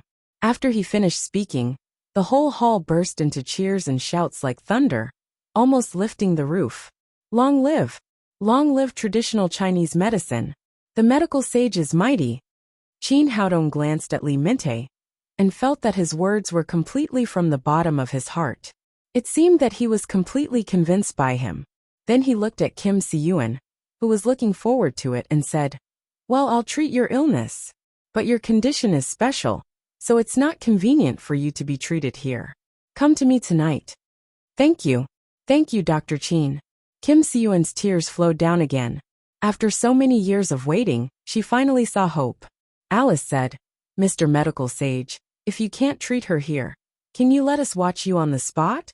Qin Haodong said, Her condition is special. She needs to be quiet during the treatment. It's not appropriate to treat her here. Oh, Alice nodded and said, Mr. Medical Sage, I've seen the magic of traditional Chinese medicine. I really want to see you use your medical skills to treat patients and save people. Can you satisfy my wish? Dr. Qin, I also want to see your magical medical skills. After Li Minte finished speaking, he was afraid of causing a misunderstanding, so he quickly explained, I don't mean anything else. I just want to learn medical skills from you to make up for my shortcomings in medical skills. Qin Haodong looked at Su Hongba next to him and said, Mr. Su, I think we can choose a few cases to treat here. What do you think? In his heart, he felt that today was a rare opportunity. Alice, the president of the World Medical Association, was at the scene and was doing a live broadcast on the internet. It was a good opportunity to let the world know about traditional Chinese medicine. Of course, Su Hongba also realized this and said, No problem. I'll tell the director now and ask the outpatient department to send us a few suitable cases. Ho Wenbin had been watching from the sidelines. He was very satisfied with the performance of Shanghai Medical College today. Not only did they win the exchange meeting, but they also brought the acupuncture bronze statue and the compendium of Materia Medica back to Huaxia. This was absolutely a great achievement, and it would definitely leave a deep mark in the history of the development of Shanghai Medical College. After hearing Su Hongba's request, He immediately contacted the person in charge of the outpatient department and asked them to send a few emergency patients over. The affiliated hospital of Shanghai Medical College was one of the best hospitals in Shanghai. There were countless patients every day. Not long after the call was made, the siren of an ambulance sounded. Then, a few medical staff in white coats ran in with a stretcher, followed by an anxious middle-aged woman. Lying on the stretcher was a 3 or 4-year-old girl. Her face was ashen, and she had stopped breathing. It seemed that her situation was critical. "Doctor, who is the doctor? Save my granddaughter." The middle-aged woman shouted anxiously. She was the little girl's grandmother. She had just called the ambulance. She had no idea how the child was sent there. She looked at the people around her and didn't know what to do. The stretcher was just placed in front of Li Minte. He squatted down and put his hand on the little girl's wrist. Then he quickly said, "There's a foreign object stuck in the child's trachea, causing breathing difficulties. The situation is very critical." As the president of the World Medical Association, Alice immediately realized the urgency of the situation. She hurriedly shouted, "In this case, we must have an operation to remove the foreign body. It's not suitable for treatment here. Send him to the emergency room for surgery." Li Minte said, "The situation is very dangerous now. It's too late to send him to the operating room." The little girl's grandmother hurriedly shouted, "What's wrong with your hospital? You didn't send my granddaughter to the operating room, but sent her here. If anything happens to my granddaughter, I will fight you to the death." Ho Wenbin's face became very ugly. He had just asked the emergency room to send a few cases over. He didn't expect that the emergency room would send such a difficult disease to them. He was also a doctor. He knew that the best treatment for the little girl's situation was surgery, but it was too late now. He was afraid that she would suffocate to death before she was sent to the operating room. Su Hongba and Fang Heluan looked at each other anxiously. This kind of disease was a shortcoming for traditional Chinese medicine, and they couldn't come up with a good solution for a while. "Don't worry, let me do it," Qin Haodong said as he stepped forward and held the little girl in his arms. Then, he sat on a chair and let the little girl lie on his lap. Alice cried, "Dr. Qin, don't waste any more time. Hurry up and send the little girl to the emergency room. Otherwise, it's really too late. The only way to treat this disease is surgery." Before she could finish speaking, Qin Haodong reached out and patted the little girl's back. Then, with a snap, a peanut sprayed out of the little girl's nostrils. Then, Qin Haodong reached out and massaged the little girl's back a few times. The little girl came back to her senses and burst into tears. "Okay, it's all right." Qin Haodong stood up and handed the little girl to her grandmother. "You must be careful when you look after the child in the future. Don't let the child breathe some small things into her nostrils." The little girl's grandmother was stunned for a moment before she came to her senses. She hurriedly thanked him and said, "Thank you, little doctor. Thank you so much. Tell me your name and phone number. When the child's father comes back, I'll ask him to thank you and send you a pennant and a bonus." She was almost crazy with joy. She had thought that her granddaughter would have to undergo surgery, but she didn't expect that she would be cured without any injury. Qin Haodong said, "No need. I'm a doctor. It's my duty to treat patients and save people." After seeing off the little girl and the middle-aged woman, there was a burst of applause. Alice said in amazement, "Dr. Qin, your medical skills are really amazing. Can you tell me how you determined the position of the little girl's foreign body, and how you got it out?" She was very interested in this now. There were countless similar cases all over the world every year. Most of them could only remove the foreign body through surgery. If this technique was mastered, the treatment would become much simpler, and the patient's pain would be alleviated. Qin Haodong said with a smile, "This method can only be done by traditional Chinese medicine practitioners. You can't learn it."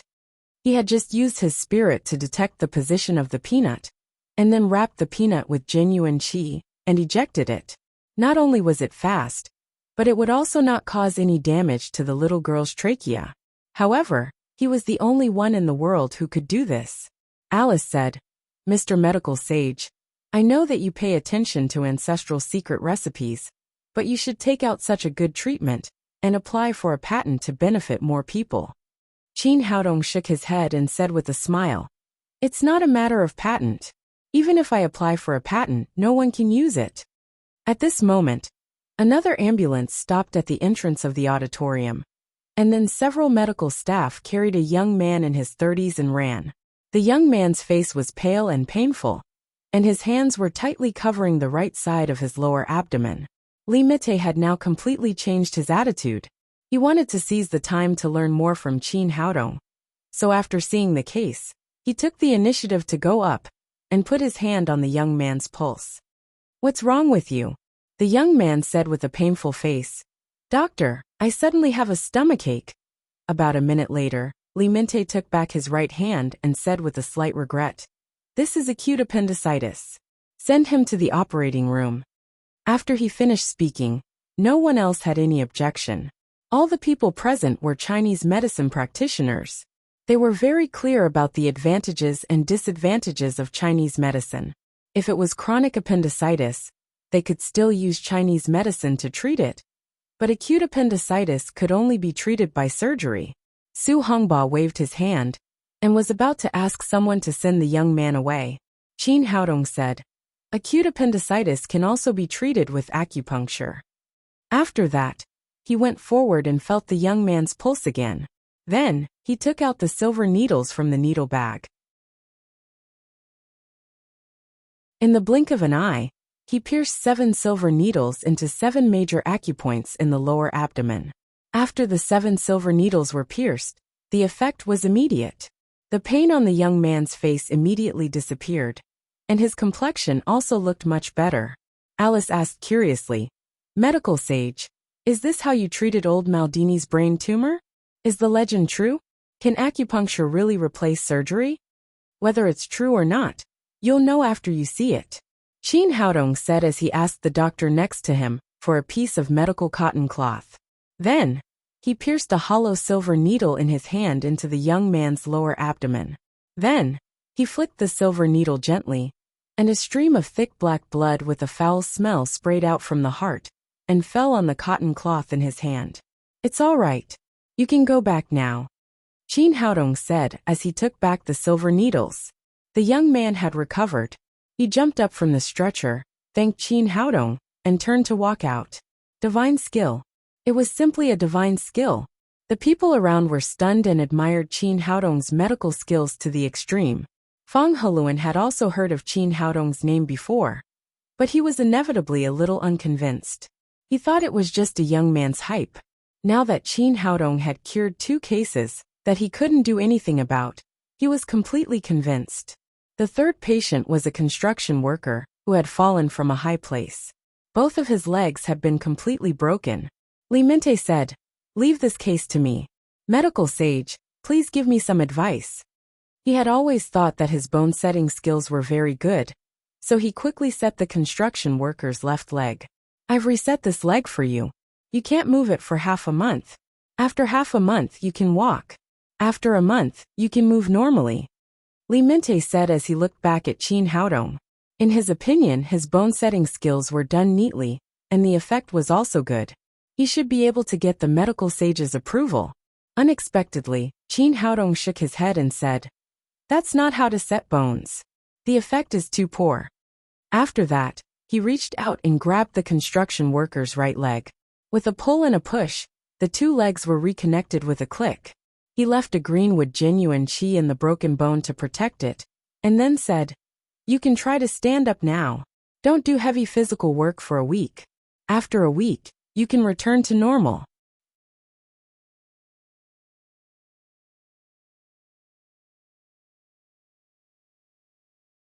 Chapter 591. Is this really okay? Although the pain in his right leg had completely disappeared, the construction worker still couldn't believe it. As the old saying went, it would take 100 days to recover from an injury. How could it be healed so quickly? You'll know after you try. Qin Haodong reached out and gently pushed. The construction worker stood up from the stretcher. Although his right foot was on the ground, it was stable, as if he had not been injured. He tried to put his left leg on the ground, and there was a sudden sharp pain in his leg. The feeling of his left leg was completely different from that of his right leg. Qin Haodong asked him to sit on a chair next to him and said, "Bear with it. I'll fix this leg for you." After that, he grabbed Li Mintei's left leg, which had just been fixed, and pulled it open again. The construction worker felt a sharp pain, but before he could scream, Qin Haodong had fixed his broken left leg again. "Okay, try again this time." After that, Qin Haodong asked the construction worker to stand up again. The construction worker tried to walk a few steps on the ground and found that his legs had recovered. He shouted excitedly, "It's okay, it's really okay. You're really a magic doctor. Thank you so much." Qin Haodong said, "Okay, go back. Remember to rest for a week before going back to work." After the construction worker left, Li Mintei said with a sigh, "I used to think that my bone-setting skills were first class, but compared with medical sage, it's just child's play. I really admire you." Alice followed and said, "It's amazing. It's really amazing. I've never seen such magical medical skills. Chinese medicine is really amazing." It was almost noon, and Ho Wenbin no longer asked the outpatient department to send patients over. The medical exchange meeting came to a successful end. After seeing off Alice, Li Mintei, and the others, Su Hongba and Zhang Heluan bowed to Qin Haodong together. Qin Haodong said in surprise, "Two old masters, what are you doing?" Su Hongba said, "Haodong, we thank you on behalf of Chinese medicine. It's definitely a great credit to the Chinese medicine community for bringing back the acupuncture bronze statue and the compendium of Materia Medica, which have been lost for many years." Zhang Heluan said, "At the same time, we also thank you for making traditional Chinese medicine shine again and become famous in the world." The two old men knew very well that if it wasn't for Qin Haodong's performance today, they wouldn't have been able to deal with the challenge from TKM. Just the acupuncture statue alone would make them lose face. After the two of them finished speaking, the audience cheered together. "Medical sage is mighty! All hail the medical sage!" Although the exchange meeting had already ended, the aftermath hadn't stopped. Because of Qin Haodong's outstanding performance, the whole traditional Chinese medicine community was proud and elated, and a wave of traditional Chinese medicine fever was set off in Huaxia. After Li Mintei returned, he immediately withdrew his inappropriate remarks about traditional Chinese medicine. At the same time, he formally apologized to traditional Chinese medicine.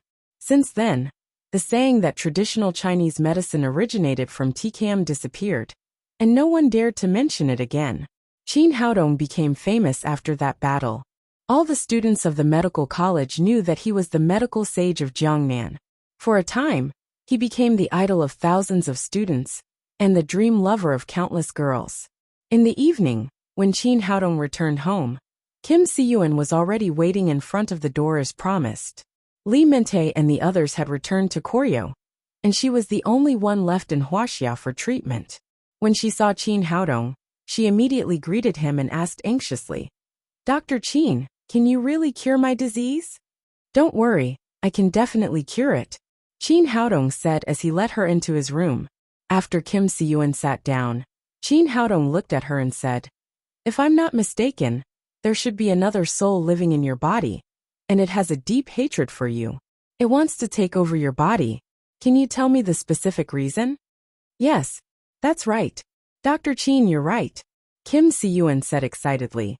"When my mother was pregnant with me, she was actually a pair of twin sisters, but they were conjoined babies when they were born, and they were not fully developed, sharing the same heart. The doctor said that only one of us could survive. In the end, my mother chose to keep me. I don't know whether it was the older or younger sister, but the baby died after the operation. Because of this, she had a lot of resentment in her heart.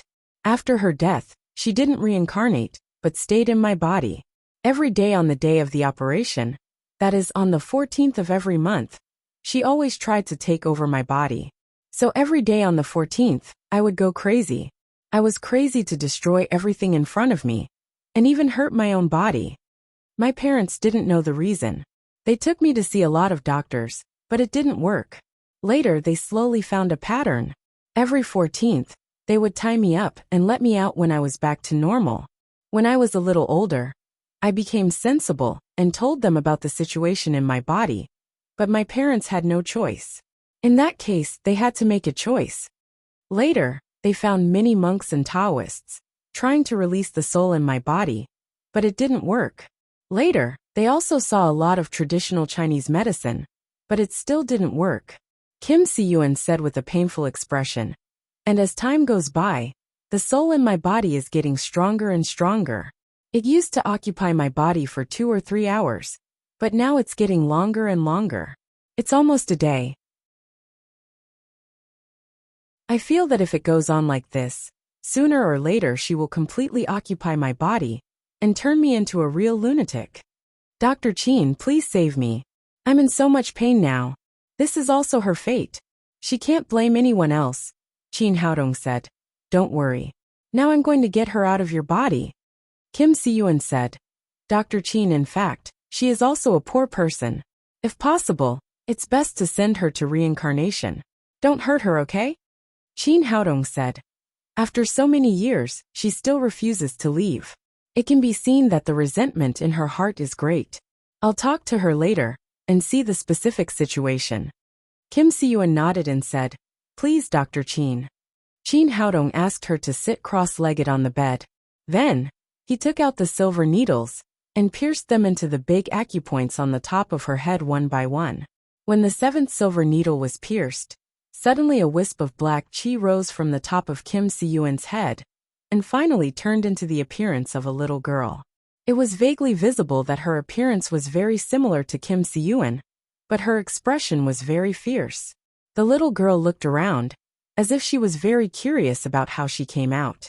Finally, she saw Qin Haodong next to her and said, "Who are you? What are you doing?" Qin Haodong said, "People have their own ways. You have been dead for so many years. Why don't you let go of the obsession in your heart? If you were reincarnated, you would be about 20 years old now." Hearing what he said, the little girl immediately shouted with a violent expression, "Why should I be the one who died? Why are they so partial? We are both their daughters. If they had chosen me, I would have been able to survive. Why did they choose this woman?" Qin Haodong said, "If they had chosen you, then she would have been the one to die. Life and death are predestined. You were originally twin sisters. Why are you so persistent? I don't care. Don't meddle in other people's business. Since I can't live, then I want her to die." After saying that, the little girl turned around and rushed to Kim Si-yuan, trying to return to her body. Stubborn. Qin Haodong flicked his finger, and a silver needle went into Kim Si-yuan's brain. After trying several times, the little girl was surprised to find that she couldn't go back. "How dare you ruin my plan? I'll kill you." After that, she rushed at Qin Haodong with her fangs and claws, as if she wanted to take over his body. Qin Haodong waved his hand, and the yin-yang mirror flew out. A golden beam of light fixed the little girl in the air. The little girl struggled desperately, but found that she couldn't get rid of the light beam at all. Only then did she know that she had met a master. She cried in horror, "Master, please spare my life. Please spare my life." Qin Haodong said, "I'll give you 2 choices. First, let go of your obsession and reincarnate. Second, let go of your soul. I choose to be reborn. I choose to be reborn." Under heavy pressure, the little girl immediately gave up the hatred in her heart. Find a good family in your next life. Go. Qin Haodong made a spell, and the little girl was sucked into the yin-yang mirror and reincarnated. After getting rid of the resentful spirit, Qin Haodong took out the silver needle on the top of Kim Si-yuan's head. She slowly opened her eyes and felt unprecedentedly relaxed. "Dr. Qin, is the problem solved?" Qin Haodong nodded. "How is she?" Kim Si-yuan asked with a complicated expression. She had an indescribable feeling for the resentful spirit in her body, which was both resentment and guilt. Qin Haodong said, "She has been reincarnated." "Thank you, Dr. Qin." Kim Si-yuan breathed a sigh of relief. She took out a check with a face value of 1 million yuan and handed it over respectfully. "This is the consultation fee. Thank you." Without you, I really don't know how long I could have lasted. Qin Haodong didn't stand on ceremony. He took the check and put it aside. Kim Si-yuan said, Dr. Qin, I see the breadth and depth of traditional Chinese medicine from you. Can I worship you as my teacher? Qin Haodong said, How much do you know about Huaxia culture? Kim Si-yuan said, Because of studying medicine, I know a lot about Huaxia culture. If you are willing to accept me as your disciple, I will not let you down. Qin Haodong shook his head and said, That's not what I mean. I just want to ask you, have you heard of any famous Huaxia stories? Kim Si-yuan said curiously, I know a lot. Which one are you talking about? Qin Haodong said, Mr. Donghua and the Wolf, the Farmer and the Snake, traditional Chinese medicine and Korean medicine. Kim Si-yuan looked ashamed. She lowered her head and said, I'm sorry, Dr. Qin. I apologize again for my previous stupid behavior. Qin Haodong said, I'm just doing my duty as a doctor to treat you. Our fate ends here. You can go now. Of course, he wouldn't let go of the past just because of an apology. Today, traditional Chinese medicine was under his control, so they would apologize. If one day Korean medicine surpassed traditional Chinese medicine, then the story of the farmer and the snake would be played again. Kim Si-yuan also knew that she couldn't go back on her words. She bowed respectfully and then left.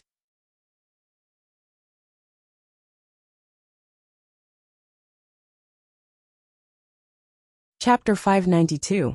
After Kim Si-yuan left, Qin Haodong took the little fellow to the basement to refine elixirs.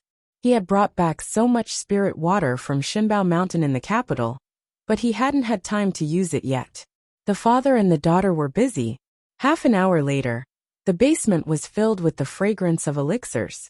Qin Haodong patted the Shinnong tripod gently, and 9 black energy-gathering pills flew out and fell into the small jade bottle in his hand, as if they had intelligence. Qin Haodong glanced at the elixirs in the bottle, and couldn't help but be overjoyed. He saw that each elixir had 3 dazzling patterns. The higher the level of elixir, the more difficult it was to refine patterns. The energy-gathering pill he had refined before was barely formed, but now there were 3 patterns. It was the same energy-gathering pill, but the effect was several times worse. It could be seen that the spirit water played a great role in improving elixirs.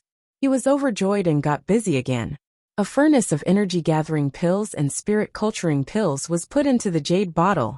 At 8 o'clock in the evening, Qin Haodong walked out of the basement with the little fellow happily. In the past few hours, he had refined 3 furnaces of energy-gathering pills and 10 furnaces of spirit-culturing pills. This trip to the imperial capital had greatly stimulated him. Facing the experts of the 7 great clans that were as numerous as the clouds, his current foundation was still a lot weaker. But these pills could allow him to quickly increase the cultivation of his subordinates and quickly strengthen his own team. The little fellow ran to the living room to watch TV. He looked around and saw that there was no one around, so he quietly went to Lin Momo's room. Seeing him enter the door, Lin Momo said, "What are you doing? You're acting like a thief." Qin Haodong stepped forward and held her in his arms. He kissed her hard and said, "I know. I'm obviously dating my wife at home, but I'm acting like a thief. I'm really tired of this kind of life. I don't know when this damn bodyguard task will end." Under the attack of his 2 big hands, Lin Momo's face turned red and her breathing became heavy. "Don't be ridiculous. Even without Li Meiyu, I still have my daughter." Qin Haodong said with a monkey's face, "Why don't we go out and get a room?" Lin Momo pushed him away and said, "Lin's jewelry has just opened recently, and we've taken over a lot of Zheng's businesses. I've been so busy all day. Do you think I'm like you? I only know how to hook up with girls when I have nothing better to do. Where would I find the time to get a room with you? I can't even hook up with you. How would I have time to hook up with others? I'm busy with business." Qin Haodong kissed her red lips again. Then he took out an energy-gathering pill that he had just refined and said, "I specially refined this for you. What do you think of its effect?"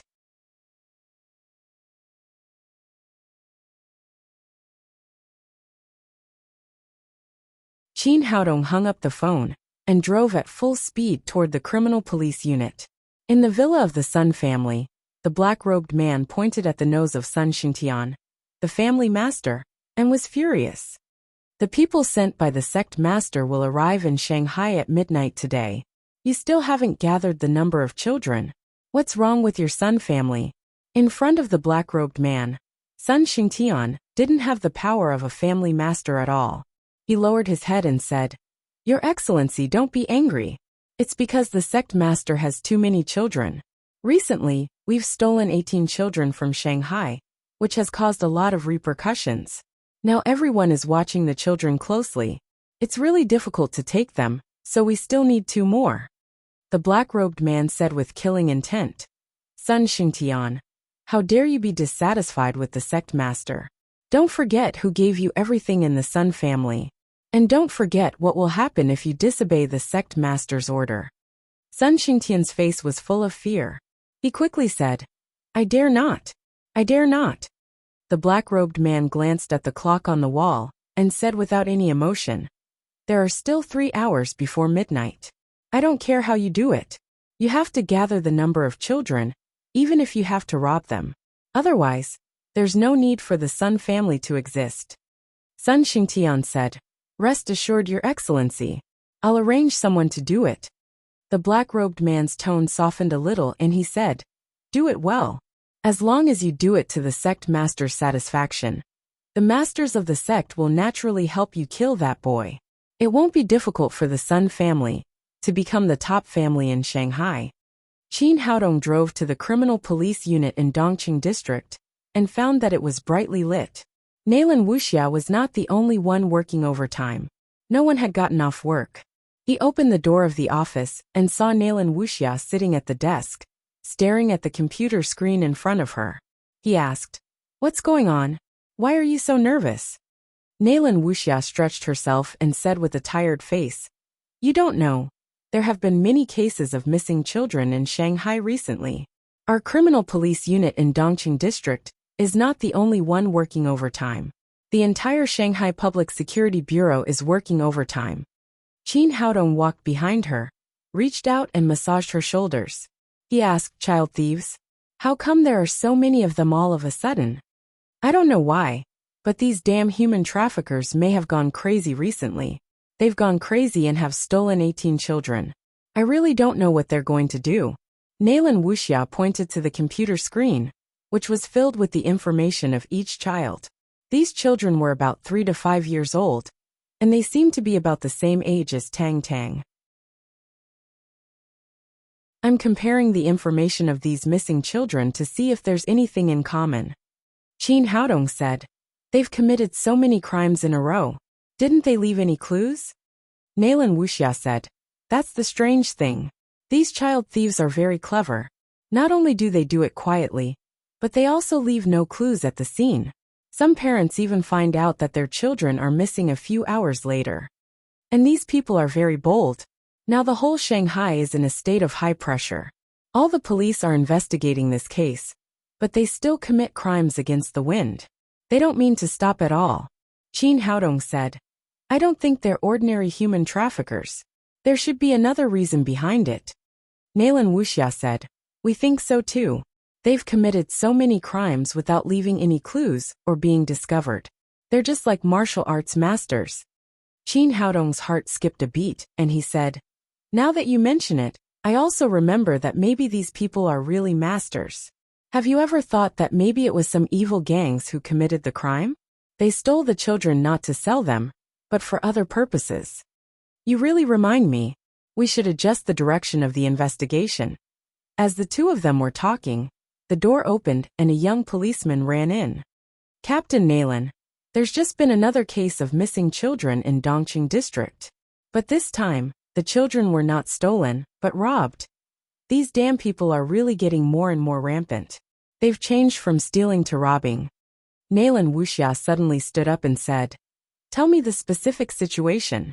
The young policeman said, "We just received a report that a child's mother was suddenly knocked out, and then the child was taken away. Did you see what it looked like?" The young policeman said, "I didn't see it. There was no one on the side of the road. The child's mother was knocked out from behind, but the characteristics of the child are very clear. She's a 4-year-old girl with long hair, wearing a white dress and red shoes. Nalan Wuxia said to the young policeman, "Get the car ready. We'll go to the scene right away."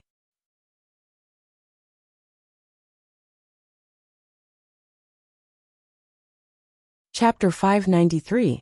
After receiving Nalan Wuxia's order, the policeman hurried out to prepare the car. Qin Haodong said, "Do you want me to help you?" "No, I'll find you if I need help." While speaking, Nalan Wuxia hurriedly put on her coat. Qin Haodong also knew that he could only help in the interrogation. Now there was no suspect, so it was useless for him to go. The police were the best at solving cases.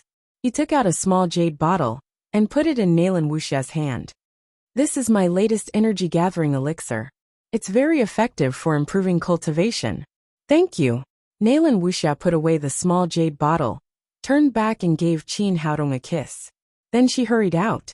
Seeing several police cars roaring away, Qin Haodong also got in his Range Rover and drove slowly out of the criminal police unit. He didn't expect that Nalan Wuxia would be busy so soon. She came back much earlier than planned, so he was not in a hurry. He drove slowly and enjoyed the night view of Shanghai while walking. After walking for a while, a car suddenly roared past him, driving forward at high speed. It was a Mercedes-Benz business car without a license plate. The glass was covered with a thick solar film.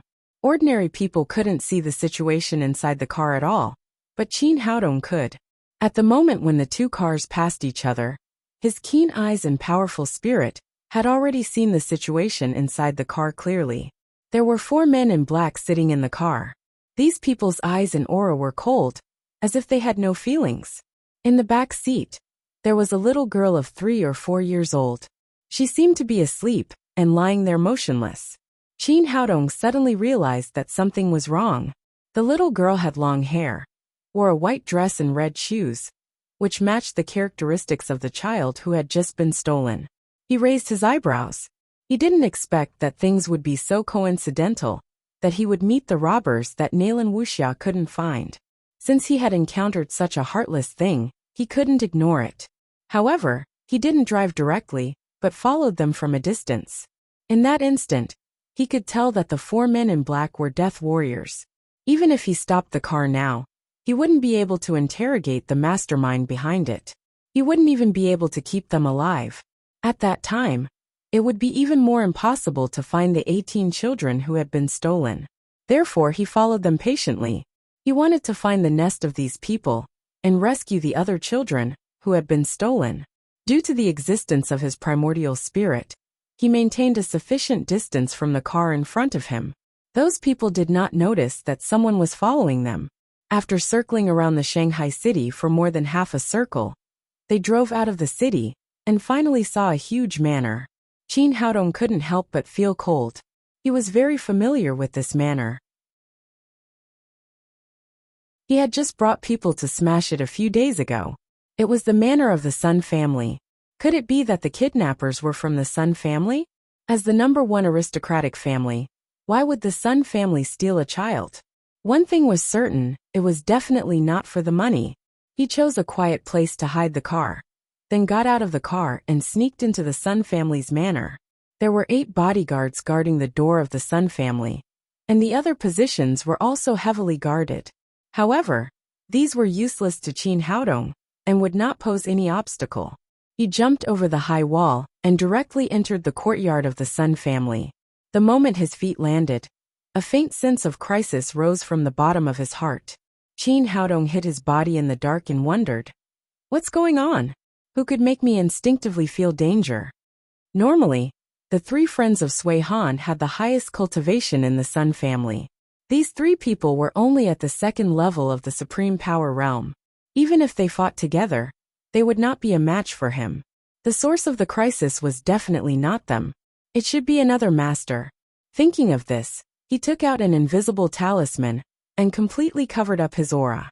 Then, he quickly moved into the Sun family's manor. After returning from the capital, he had refined more than a dozen invisible talismans. He carried them with him and did not know when he would be able to use them. As he became more proficient, the newly refined invisible talismans were much more effective than before.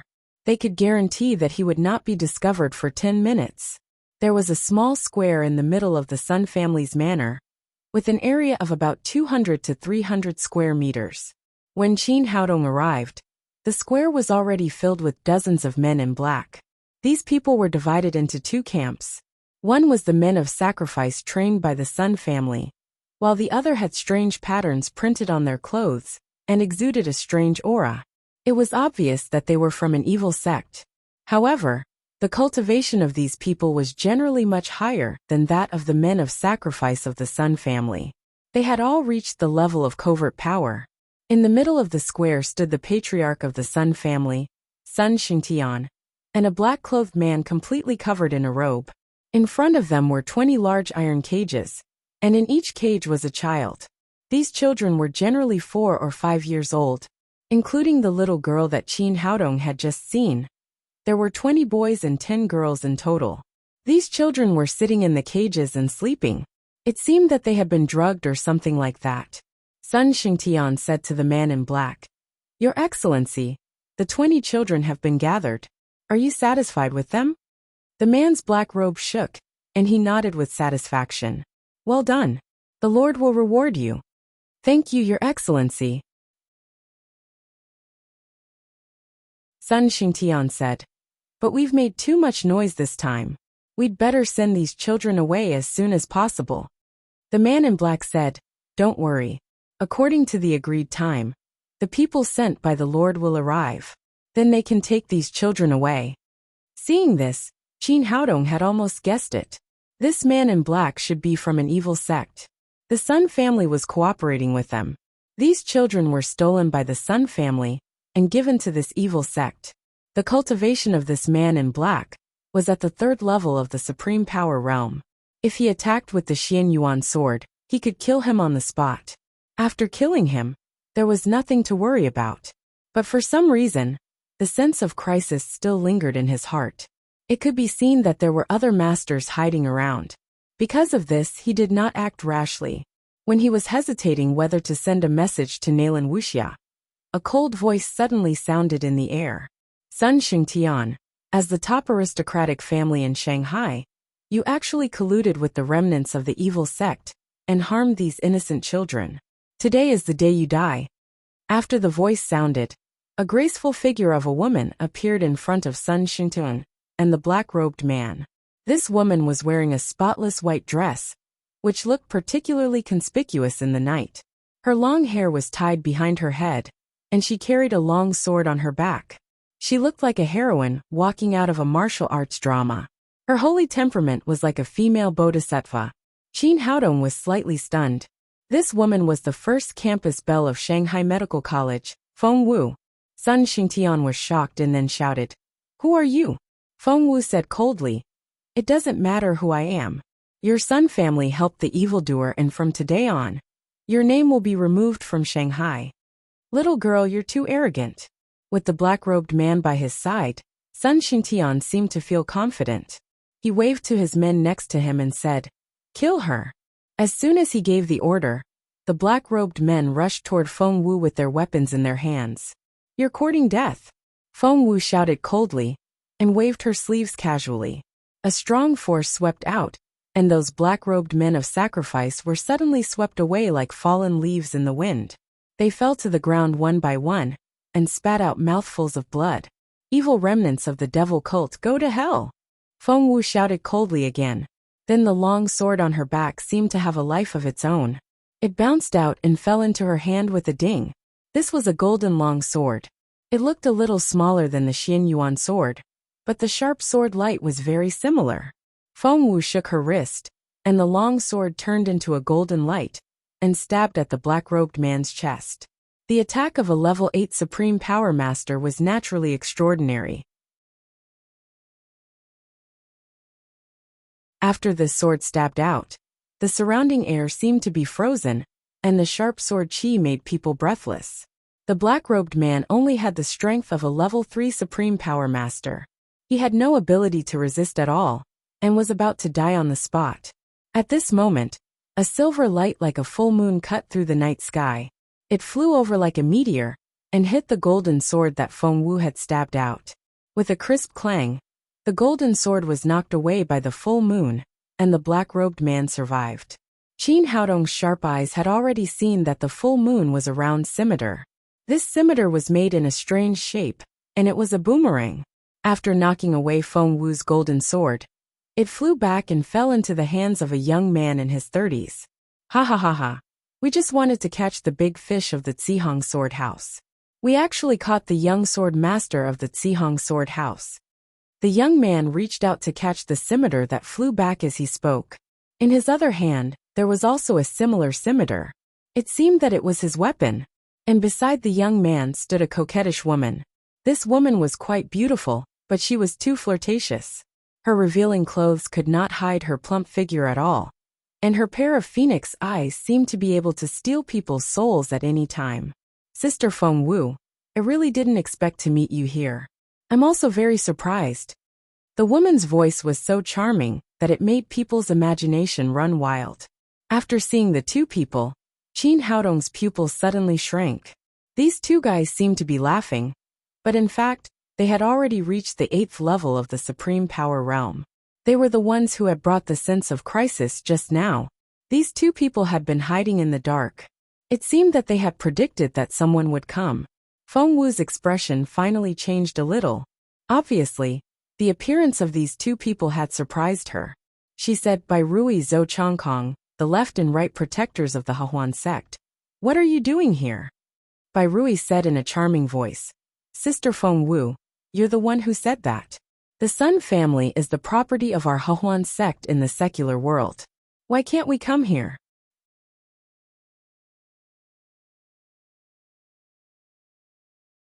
Chapter 594. Zhou Changkong glanced at Feng Wu greedily and said with a sinister smile, "I've long felt that the people of the Zihong Sword House are secretly watching us. So I came to Shanghai this time to collect new followers for our Hahuan sect and replenish fresh blood. The other is to lure out the people of the Zihong Sword House. But I didn't expect to catch you, the young sword master." Feng Wu frowned. It turned out that the Sun family stealing these children was a trap set by the Hahuan sect for her. Qin Haodong was also secretly glad that he had not rushed out rashly just now. Otherwise, he would have been eaten up by the two level 8 Supreme Power Masters. Bai Rui swayed her sexy body and took 2 steps forward.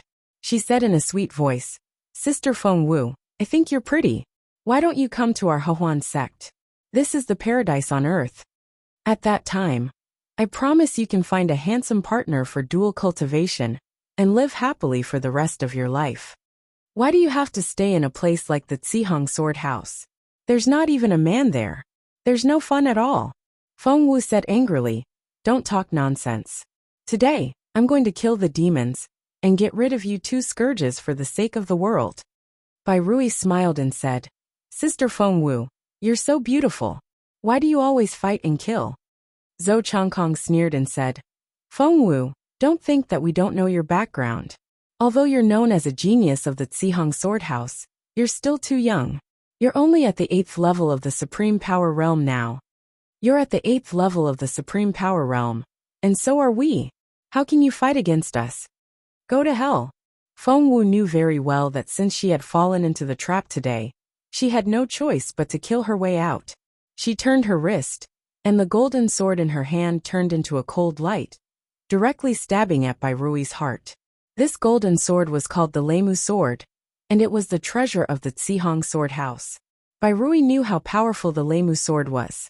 She stopped smiling, pulled off the pink ribbon from her body, and turned into a long rainbow to meet it. This silk ribbon of hers was also a treasure. She didn't know what material it was made of, but it was extremely tough under the infusion of genuine qi. At the same time, it didn't suffer any force at all. Not only was it not cut off by the Leimu sword, on the contrary, it locked the edge of the sword. At the same time, Zhou Changkong made his move as well. With a shake of his right hand, the boomerang blade whizzed out and headed straight for Feng Wu's face. The long sword in Feng Wu's hand was locked by the ribbon. She tilted her body slightly to the side, dodging the boomerang knife. However, the boomerang knife was really strange. After flying for a short distance, it turned around and flew back, aiming for Feng Wu's neck. Feng Wu infused her genuine qi and rotated her wrist. The Leimu sword shook off the ribbon in Bai Rui's hand. Then she turned around and chopped at the boomerang. Her sword was a precious sword. As long as it hit the boomerang knife, it could be cut into two halves. However, the boomerang knife seemed to have a mind of its own. It slid away from one side of the blade and dodged it. At the same time, the other boomerang knife whizzed out and rushed toward Feng Wu's chest. Bai Rui also made a move again. The ribbon in her hand directly rolled up Feng Wu's feet. She and Zhou Changkong practiced the double cultivation method, so they cooperated very well. They attacked and defended well. Moreover, both of them used strange weapons, which made it impossible for others to defend against them. Feng Wu's cultivation had reached the 8th level of the Supreme Power Realm. If she fought alone, she would even be a little stronger than Bai Rui and Zhou Changkong. However, it was 1 against 2 now. Moreover, the two of them were good at joint attacks, so their combat effectiveness was much higher than that of the other two. Under such circumstances, she was suddenly at a disadvantage. Although her life was not in danger for the time being, because of the sharpness of the Leimu sword, she was still forced to retreat, and was surrounded by danger. After fighting for more than 10 minutes, Feng Wu's genuine qi was consumed more and more. When she was not paying attention, Zhou Changkong's boomerang knife cut a line of blood on her left shoulder. Fortunately, she dodged in time. This time, it was only a superficial wound. Her muscles and bones were not hurt. Bai Rui smiled and said, "Sister Feng Wu, why did you do this? Such a good skin was cut. I feel sorry for you. Hurry up and join our Hahuan sect. How nice it would be if we could all be happy." Zhou Changkong succeeded in one move. He smiled proudly and said, "Yes, as long as you join our Hahuan sect, I can be your guide. I guarantee that your first time will be comfortable. You won't feel any pain at all." Shameless people, go to hell. Feng Wu was furious. She waved the Leimu sword up and down in her hand, and barely managed to turn the tide. However, her anger was only temporary. It could not change the comparison of strength. As time went by, Zhou Changkong's boomerang knife cut a line of blood on her right buttocks. At the same time, her white dress was cut open. Bai Rui and Zhou Changkong not only cooperated well, but they were also experienced and knew how to distract their opponents. Zhou Changkong smiled lewdly and said, "I didn't expect the young master of the Zihong sword house to have such a white butt. If I could touch it, it would be worth it even if I died." Bai Rui also giggled and said, "Sister Feng Wu, such a good butt was cut. I feel sorry for you. If other men saw it, they would feel sorry for you." Feng Wu was so angry that she almost went crazy. However, she lost control of her mind, and her moves became more and more chaotic.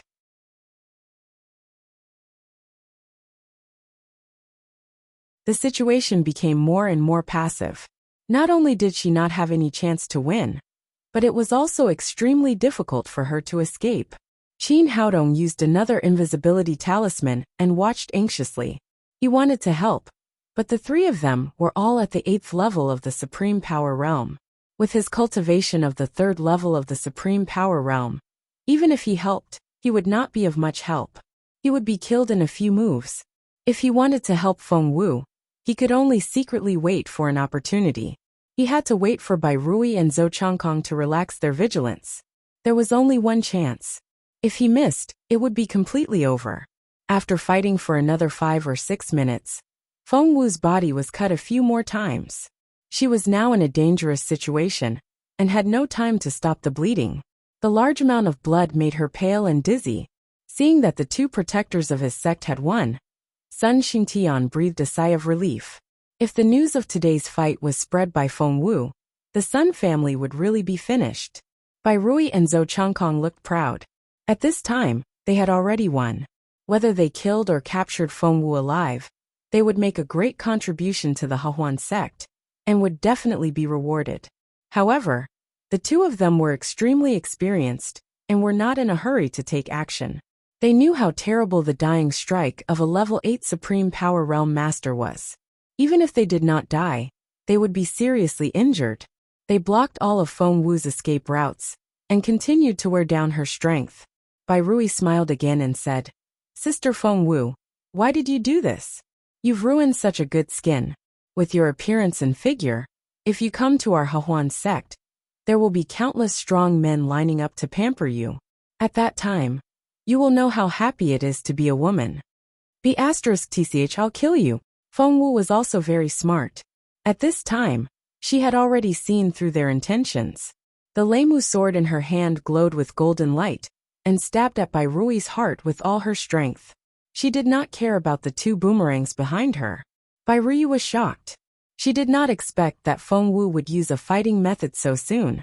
In the face of the murderous Leimu sword, she did not dare to be careless. She waved the ribbon in her hand and wrapped it. Seeing the situation in front of him, Qin Haodong was delighted.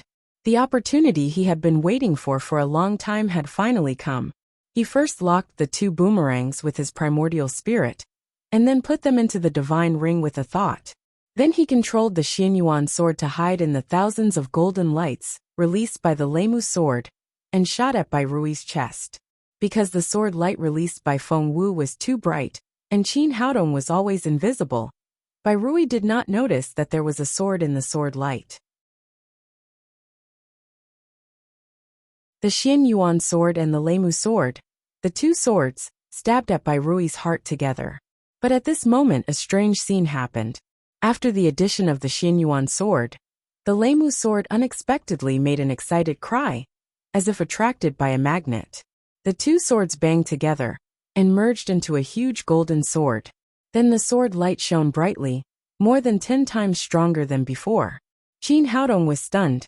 He did not know how the two swords could be combined into one. Bai Rui was controlling the pink ribbon in her hand to resist the Leimu sword. The ribbon in her hand was also a treasure spiritual weapon called 10 meters Mortal World, which was made of the silk of exotic silkworms. In the fight just now, she had tested it many times. The 10 meters Mortal World was enough to block the Leimu sword in Feng Wu's hand, so she was full of confidence this time.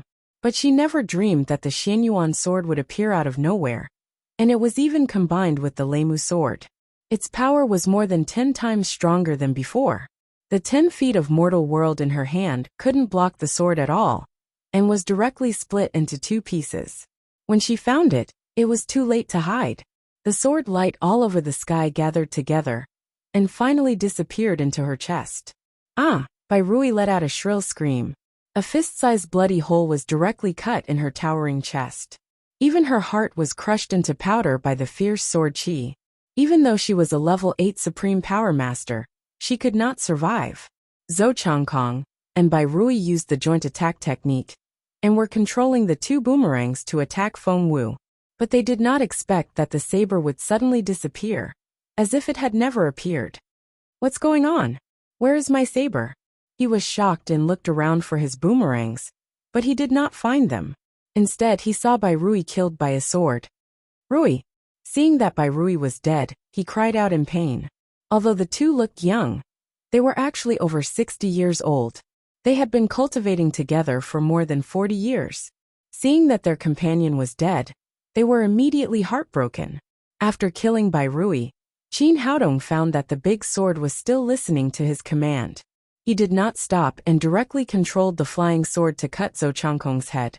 Zhou Changkong's cultivation was based on the two boomerangs.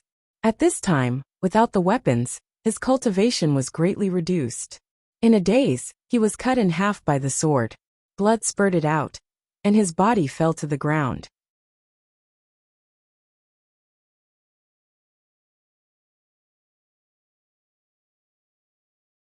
Chapter 595.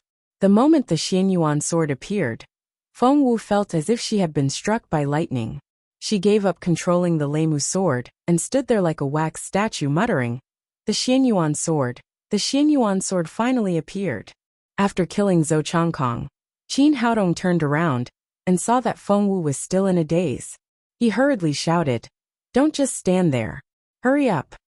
Only then did Feng Wu come to her senses. She stretched out her hand, and the Leimu sword flew back to her hand with a sound. Then she slashed at the black-robed man. However, she had missed the best time to take action while she was in a daze. The black-robed man turned into a cloud of black mist, and quickly drifted away. Soon, he disappeared in the night sky without a trace. Feng Wu felt that it was a pity.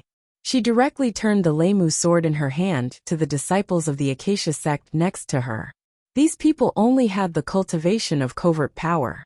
They had no ability to resist in front of a level 8 Supreme Power Master. In the blink of an eye they were all killed. Qin Haodong did not stay idle either. He put all the men of sacrifice of the Sun family to the ground. Sun Xingtian had been standing aside and watching the battle. In his opinion, the outcome was already decided when the two protectors took action. No one expected that Qin Haodong would appear out of nowhere and kill the two protectors in an instant. The black-robed man ran away faster than a rabbit, leaving him alone here, looking at the dead and injured people of the Acacia sect, and the men of sacrifice of the Sun family lying on the ground. He was so scared that he fell to the ground. He no longer had the prestige of the former master of the Sun family.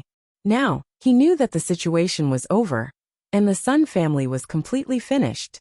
After killing all these people, Feng Wu directly came to Qin Haodong and said respectfully, "Feng Wu greets the sacred master." Qin Haodong was startled.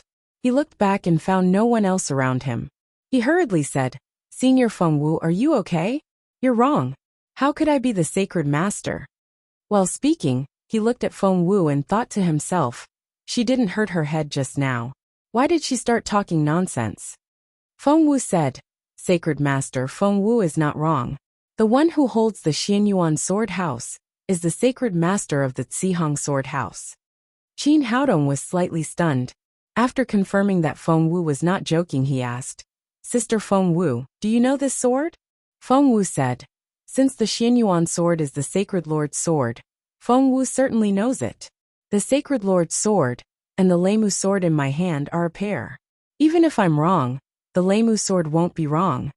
"Well," Qin Haodong said, "the Xianyuan sword is the sacred master of the Leimu sword house." Feng Wu said, "The holy sword has a spirit.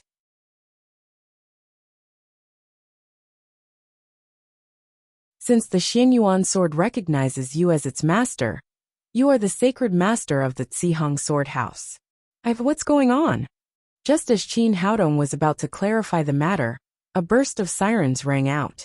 Dozens of police cars rushed in from outside, and then countless policemen jumped out of the cars and surrounded the place. The leader was Dong Biqing, the director of the Shanghai Public Security Bureau. Behind him were Naylan Wuxia and the captains of the crime squad of several other districts. Dong Biqing looked at the blood and corpses on the ground.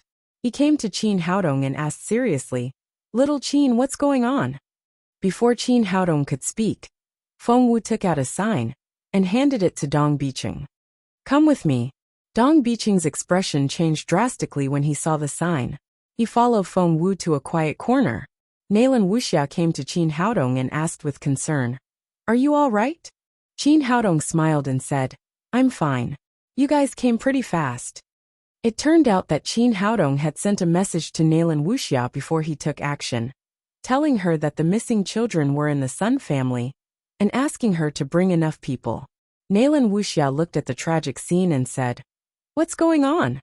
Why did the Sun family steal so many children?"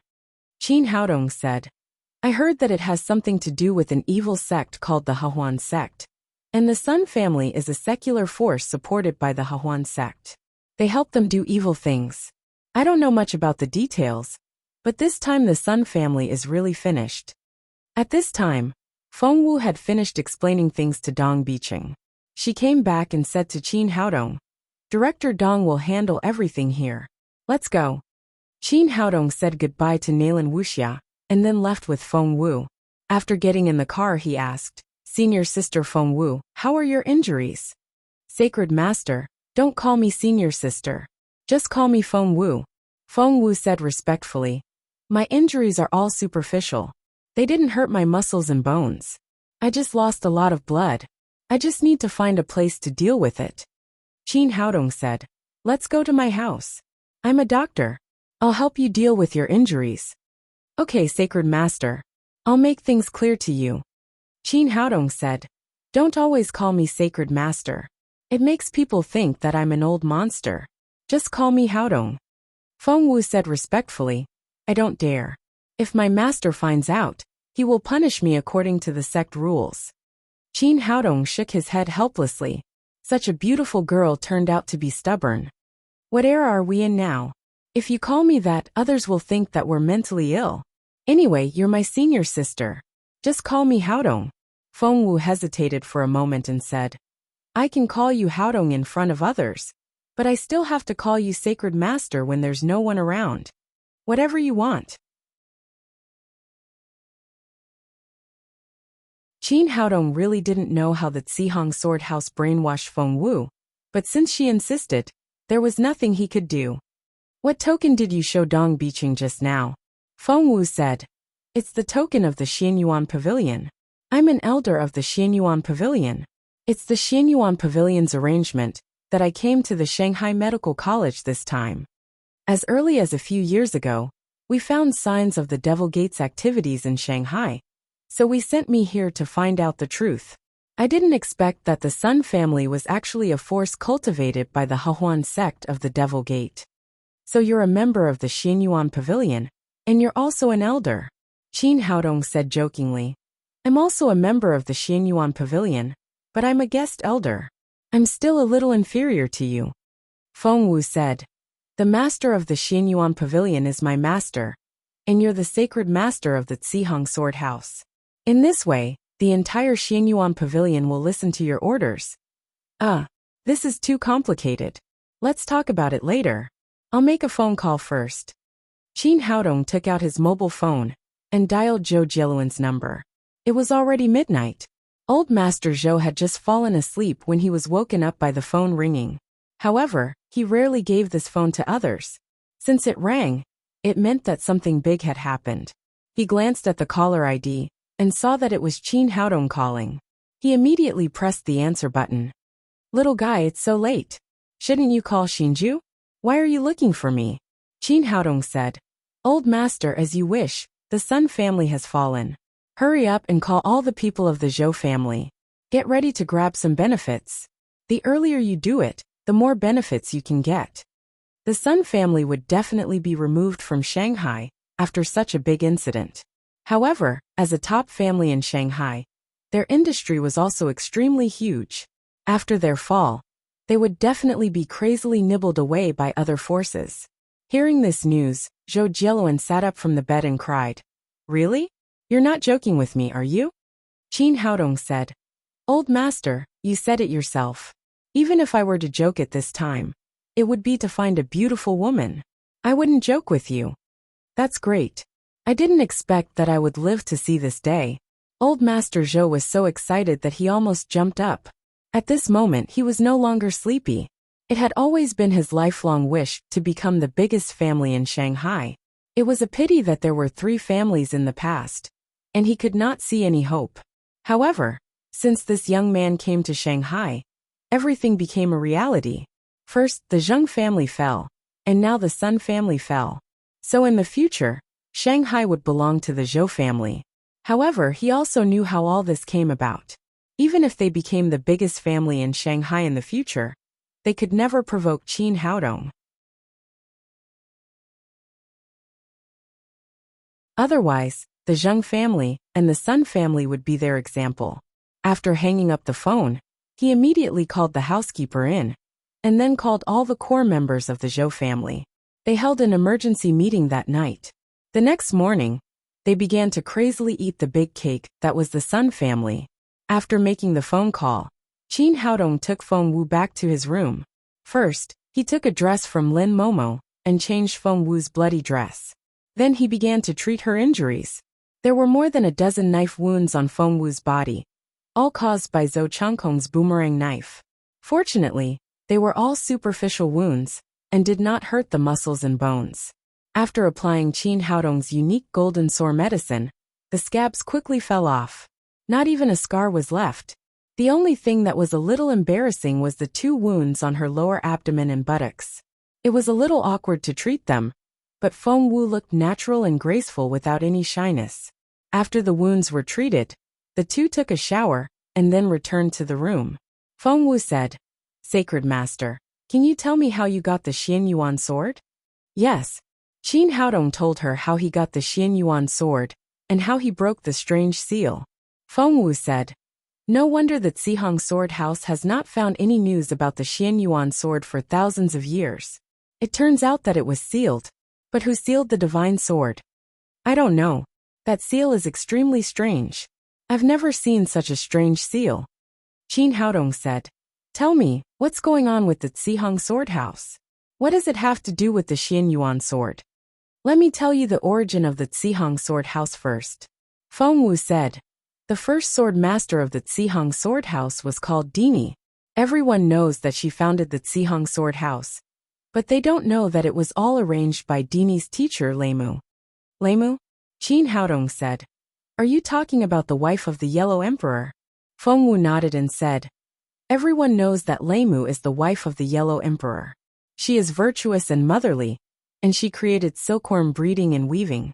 But they don't know that she is actually a martial arts master, and the Yellow Emperor's dual cultivation partner."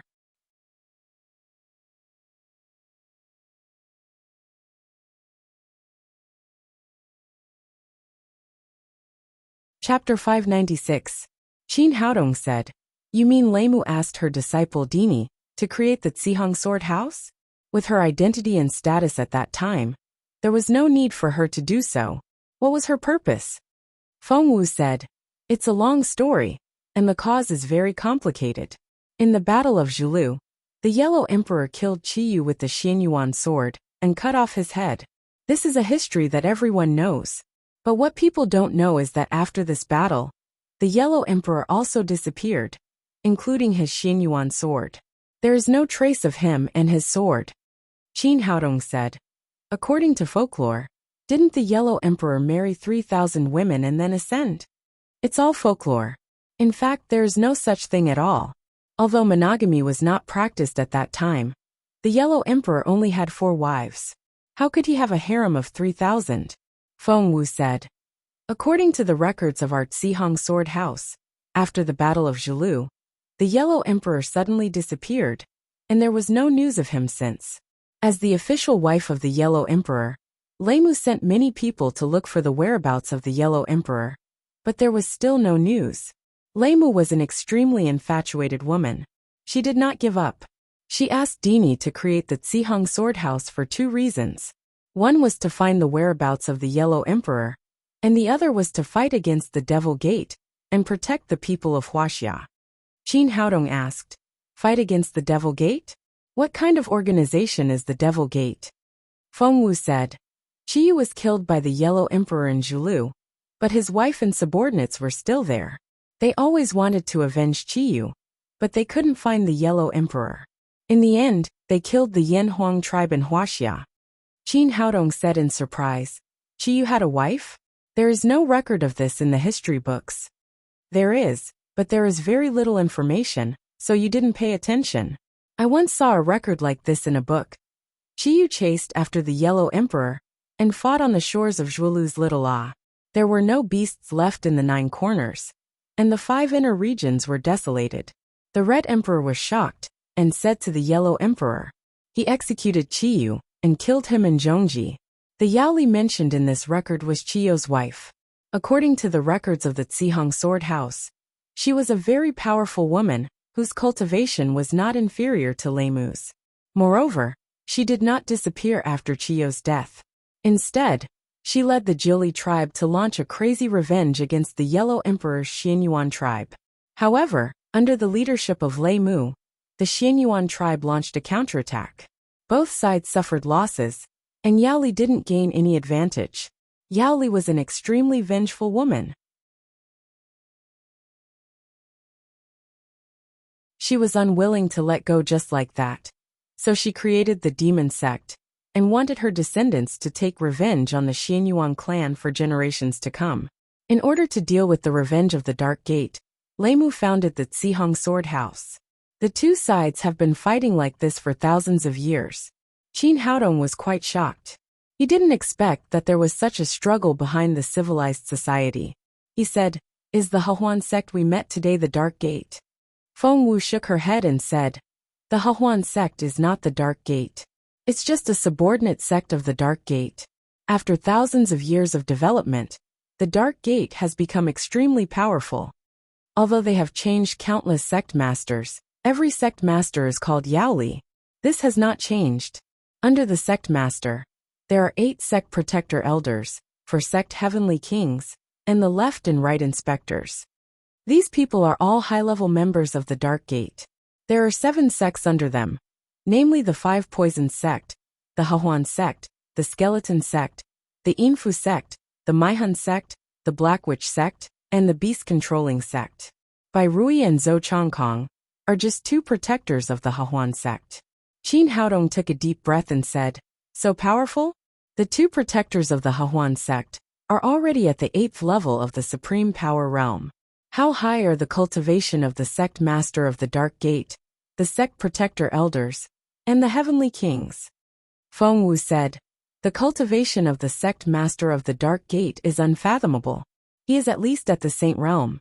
However, the Dark Gate and the Zihong Sword House haven't fought head-on for many years, so the specific cultivation is not clear. According to past experience, the cultivation of the sect master of the Zihong Sword House should be on par. As for the 8 sect protector elders, for sect heavenly kings, and the left and right inspectors, they are a little weaker. They are basically at the 9th level of the Supreme Power Realm. The sect masters of our 7 subordinate sects are also at this level. My God, are they so powerful?" Qin Haodong was still shocked by the strength of the Dark Gate. Not to mention our sect master, just the level 9 Supreme Power Realm is enough to compete with those aristocratic families in the capital. He originally thought that the martial arts on Earth had declined, but he didn't expect it to be so powerful. It seemed that he didn't notice this before, because he was just an ordinary person at that time, and had no access to this circle at all. Feng Wu said, "The strength of the Dark Gate is indeed very strong, and they have been hiding in the dark. This time, they found traces of the Dark Gate, so the Xianyuan Pavilion sent me to check. I have been hiding in Shanghai for a long time, and slowly found some clues about the activities of the Dark Gate. But I didn't expect that the Hahuan sect would set such a trap. Fortunately, the Sacred Master arrived today. Otherwise, I might have been killed." Qin Haodong said, "Since the strength of the Dark Gate is so powerful, the Zihong Sword House is not bad, is it?" Feng Wu said proudly, "Of course. In addition to the unfathomable cultivation of the Zihong Sword House, there are 8 great elders, 12 holy swordsmen, and 5 sect masters of the hidden sections. Each of them is at the 9th level of the Supreme Power Realm. Otherwise, how could they compete with the Dark Gate? It's just that they rarely come out if the Dark Gate doesn't come out, so not many people know about it." Qin Haodong nodded and said, "By the way, you haven't made it clear yet. How did I become the Sacred Master of the Zihong Sword House?" Feng Wu said, "This is the first rule set by Leimu at the beginning of the establishment of the Zihong Sword House. The person who holds the Xianyuan sword is the Sacred Master of the Zihong Sword House. All the disciples of the Sword House must obey the orders of the Sacred Master." Qin Haodong said, "Isn't this rule a little inappropriate?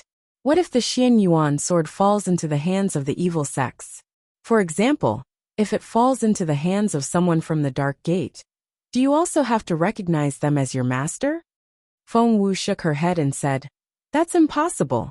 Leimu and Emperor Huang Xianyuan are a pair of dual cultivation partners. They know each other's cultivation methods very well, and they also know that the Xianyuan sword has a spirit. Even if it falls into the hands of the evil sects, it can't be recognized as its master." Qin Haodong thought for a moment and said, "What if someone tries to control the Zihong sword with a fake sword?" Feng Wu said, "That's unlikely. Only the core disciples of the sect know the secret of the Xianyuan sword. Others don't know this rule of the Zihong Sword House. Besides, even if someone knows it, it doesn't matter. The Xianyuan sword can't be forged. Even if we can't recognize it with our naked eyes, the Leimu sword in my hand can recognize it. They are originally a pair of male and female swords. A fake sword can never complete the combination of the 2 swords." "Oh," Qin Haodong nodded. At the same time, he was secretly happy that he had become the Sacred Master of the Zihong Sword House by accident, which meant that he had an extremely powerful force in his hands. He asked, I heard from Bai Rui that there are no male disciples in the Zihong sword house. Is that true? Feng Wu said, he's right. Lei Mu practiced the dual cultivation method with the Yellow Emperor, so the cultivation method she passed down was only suitable for women. Therefore, there are naturally no male disciples in the Zihong sword house.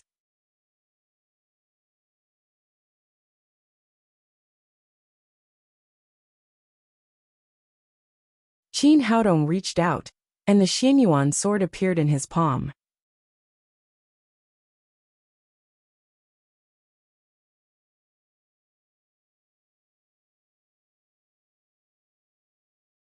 Chapter 597. Feng Wu said, according to the records of our Zihong sword house, after the Xianyuan divine sword recognizes you as its master, you can get the Xianyuan heart skill by dripping a drop of blood on the rune on the hilt. Oh, let me try. Qin Haodong pricked his index finger and dripped a drop of blood on the rune on the hilt of the Xianyuan sword. After the drop of blood was dripped on the rune, it was quickly absorbed like water dripping on yellow sand. Then the Xianyuan sword flashed, and a golden light curtain appeared on the wall of the room. The light curtain was densely packed with small characters, and the Xianyuan heart skill was written at the beginning. It's true. Qin Haodong stared at the ancient Huaxia characters on the screen and read them carefully. With his spirit as the foundation, it only took him a minute or two to understand all of them. Then he put away the Xianyuan divine sword. The Xianyuan heart skill was also an extremely advanced cultivation method, but it was still a little worse than his evergreen wood skill. Naturally, there was no need for him to change his cultivation method. At the same time, the evergreen wood skill could imitate any other cultivation method. He tried to use the greenwood genuine qi and walked a circle according to the route of the Xianyuan heart skill. It was very smooth and the effect was good. In other words, he had learned the Xianyuan heart skill now.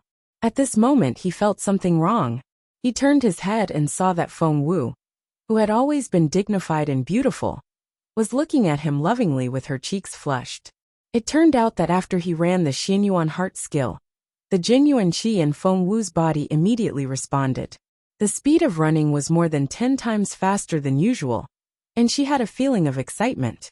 She wanted to throw herself into the arms of the young man in front of her.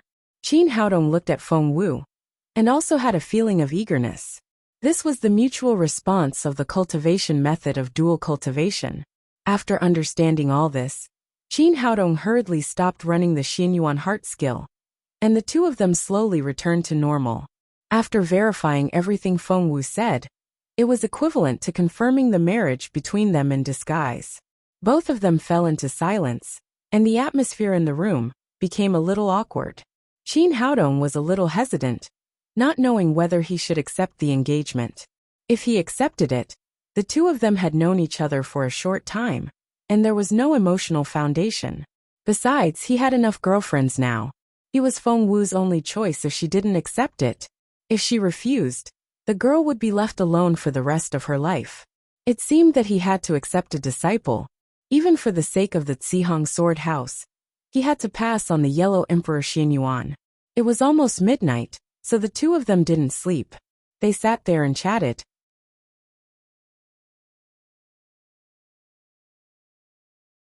Qin Haodong tried his best to learn as much information about the Zihong sword house and the Devil Gate from Feng Wu.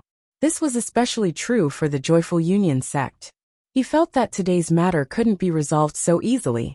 Only by understanding more information about the other party would he be able to understand himself and the enemy, and protect himself and the people around him. At the same time, in a luxurious suite of a 5-star hotel, the black-clothed saint who escaped from the Sun family was standing there respectfully. Opposite him sat a man and a woman on the leather sofa. The man's hair was white, but his skin was as smooth as a baby's. There was not a single wrinkle on his face, making it impossible to tell his age. What stood out the most was that this person had a pair of red eyebrows, which looked rather strange. Next to him sat an extremely voluptuous and sexy woman. This woman was about 20 years old, but she had the charm of an adult woman. She exuded a huge pressure from all over her body, making it impossible to guess her age. Black Wind. Did you say that Bai Rui and Zhou Changkong were killed by the little woman from the Zihong sword house? The black-clothed man called Black Wind said respectfully. Yes, sect master. The two protectors are dead. The man and the woman opposite him were the sect masters of the Joyful Union sect. Because of the dual cultivation, the Joyful Union sect was different from other sections. There were 2 sect masters in total. The man was called Red-Eyebrowed Monster, and the woman was called Madam of Bones.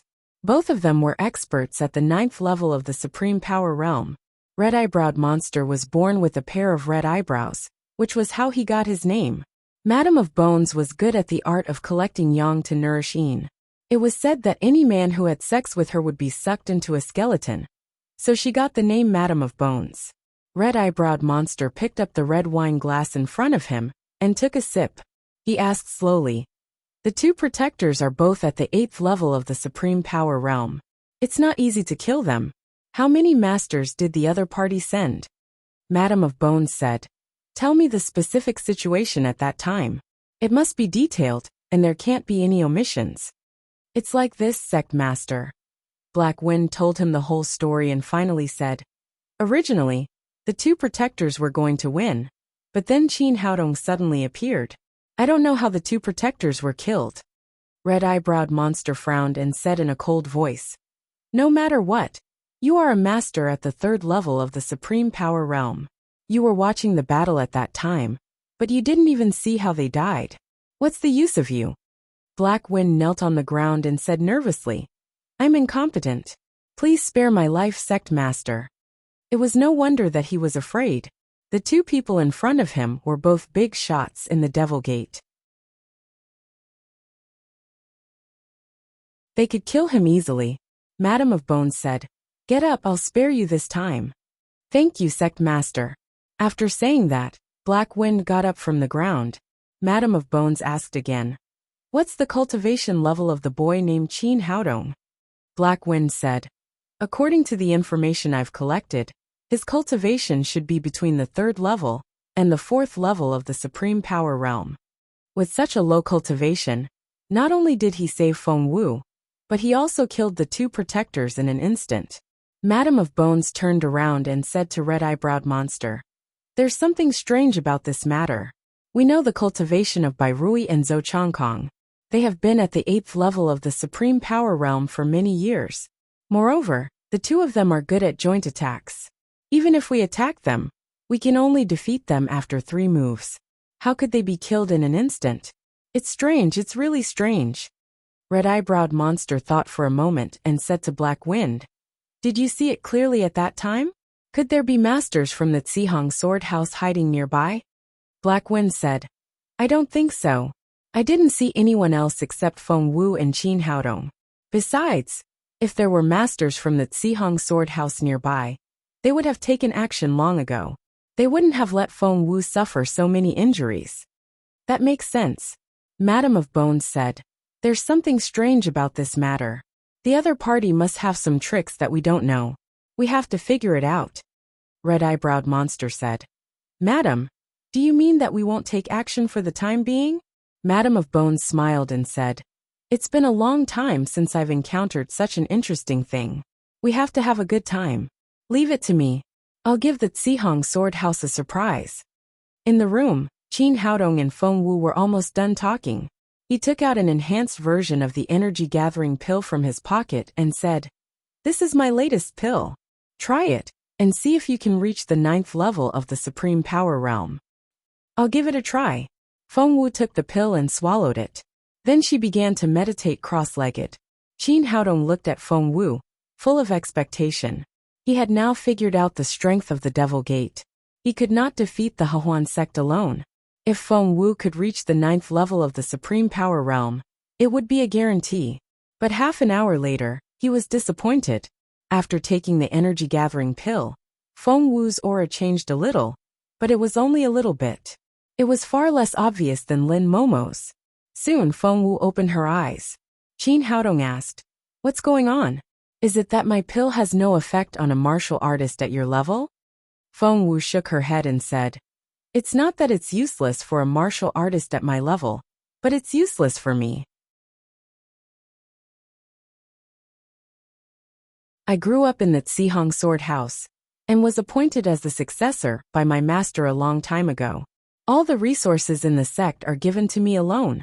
I've eaten too many natural treasures, so it's normal that your pill is useless for me. Qin Haodong suddenly felt relieved. No wonder Feng Wu had reached the 8th level of the Supreme Power Realm at such a young age. This was the advantage of being in a big sect. They had resources that ordinary people could not enjoy at all. They had countless natural treasures and spiritual medicines, so the disciples in the sect could improve far faster than others.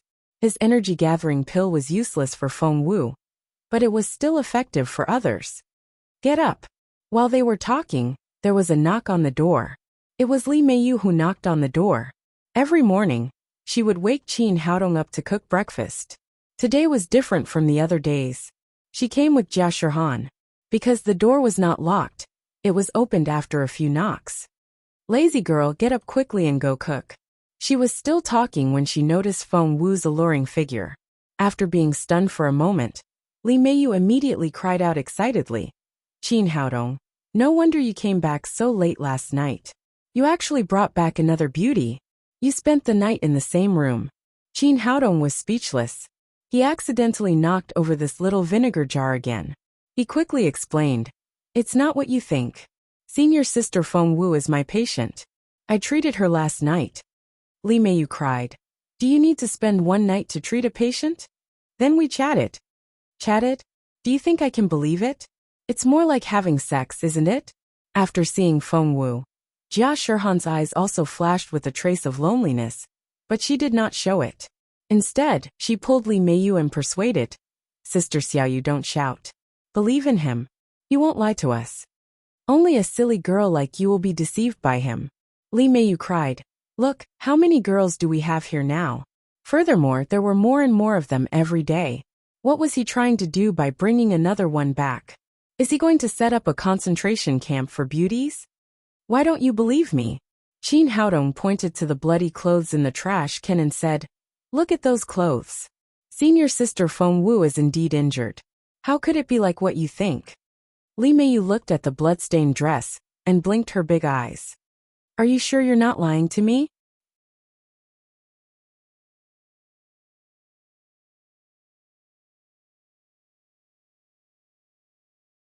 Chapter 598. Feng Wu walked over slowly and said, I was indeed injured. It was Haodong who cured me. Li Meiyu had already believed Qin Haodong's words, but she was dissatisfied with Feng Wu's title as the first campus belle. She was even more dissatisfied with her appearance in Qin Haodong's bedroom. She snorted coldly and turned to leave. Qin Haodong raised his hand to cover his forehead. He had had enough of this little vinegar jar. He didn't know when he could send her away. Jia Shihan said, Little brother, don't be angry. Sister Xiaoyu has such a temper. Don't be angry. I'll make breakfast for you. After Qin Haodong said that, he walked to the kitchen. Jia Shihan smiled politely at Feng Wu and then left. Li Meiyu's temper was like a child's face, changing very quickly. When she was eating breakfast, she began to smile again, as if the unpleasantness in the morning had never happened. On the other hand, Jia Shihan looked a little lonely and ate very little for breakfast. It was the first time that Feng Wu had eaten breakfast cooked by Qin Haodong. She praised it and said, It's delicious. The breakfast you made is really delicious. Qin Haodong said, It's delicious. Eat more. Li Meiyu pouted. Obviously, she was very dissatisfied with Qin Haodong's enthusiasm. She reached out to grab a steamed bun and took a bite. It seemed that this steamed bun was Feng Wu, and she could vent her dissatisfaction. Qin Haodong said, From today on, senior sister Feng Wu is our new family member. She will live with us. This was what he had discussed with Feng Wu. After killing the two protectors of the Hehuan sect, the Hehuan sect would not let it go. If Feng Wu moved in, the two of them could take care of each other. It would be safer. Hearing what he said, everyone put down their bowls and chopsticks to show their welcome. Only Li Meiyu snorted coldly and continued to eat her steamed buns. After breakfast, Qin Haodong and Nailan Wushuang went to school together. Lin Momo sent the little fellow to kindergarten, and then went to work on her group's affairs. Soon, only Jia Shirhan was left in the huge villa. As the others left, the smile on her face slowly disappeared. Back in her room, she grabbed a pillow next to her and sat on the bed in a daze. Since Ouyang Shanshan left Shanghai, she had been staying at home, and the time she spent in a daze had increased. After an unknown amount of time, the phone next to her rang, waking her up from her daze. Glancing at the caller ID, Jia Shirhan pressed the answer button. Ouyang Shanshan on the other side of the phone said, "Shirhan, what are you doing?" Jia Shirhan said, "Nothing. I was in a daze alone." After spending some time together, not only did the two of them become more and more compatible with each other on stage, they also had a very good relationship in private, and became best friends who talked about everything. Ouyang Shanshan said, "What's wrong? You don't sound very happy."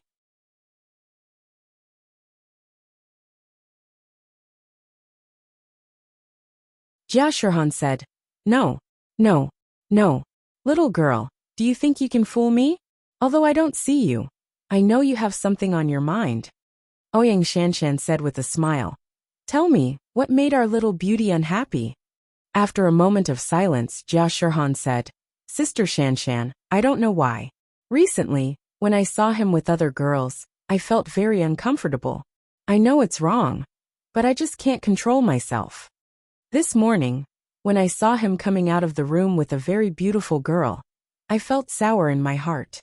In short, I was very unhappy." Hearing this, Ouyang Shanshan cried out reflexively, "Does Haodong have a new girlfriend?" Jia Shirhan said, "He said no. He said it was one of his patients. But the sister named Feng Wu is so beautiful, like a fairy in a painting." Ouyang Shanshan said, "Is she more beautiful than you? I think she's more beautiful than me." After a moment of silence, Ouyang Shanshan said, "Shirhan, you're in love with your little brother." Jia Shirhan's expression changed greatly, and she said in a panic, "Sister Shanshan, don't scare me." Ouyang Shanshan said, "What's there to be afraid of? It's every woman's right to pursue love." But, Sister Xiaoyu likes him very much." Ouyang Shanshan said, "Shirhan, let me tell you, it's your right to like someone. Not to mention that Haodong is not married yet. Even if he is married, it won't stop you from liking him. Is that okay?" Jia Shirhan said weakly, "Of course. I can give in to other things but not love." Jia Shirhan said, "Sister Shanshan, do you also like him?" Ouyang Shanshan sighed and said, "I do like him. I also confessed, but unfortunately he didn't accept me." Jia Shirhan said, "Sister Shanshan, you are a big star and so outstanding. If he doesn't even accept you, he definitely won't like me." Ouyang Shanshan said, "No one can tell what love is.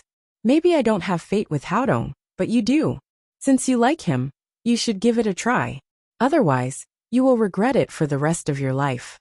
Jia Shirhan said faintly, "I don't know if it's love. In short, I'm happy when he's happy. I'm sad when he's sad. I'm willing to do anything for him, even die.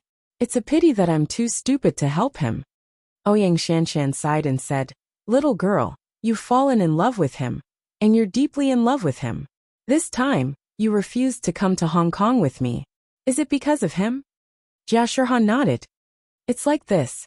I don't want to leave him, not even for a minute.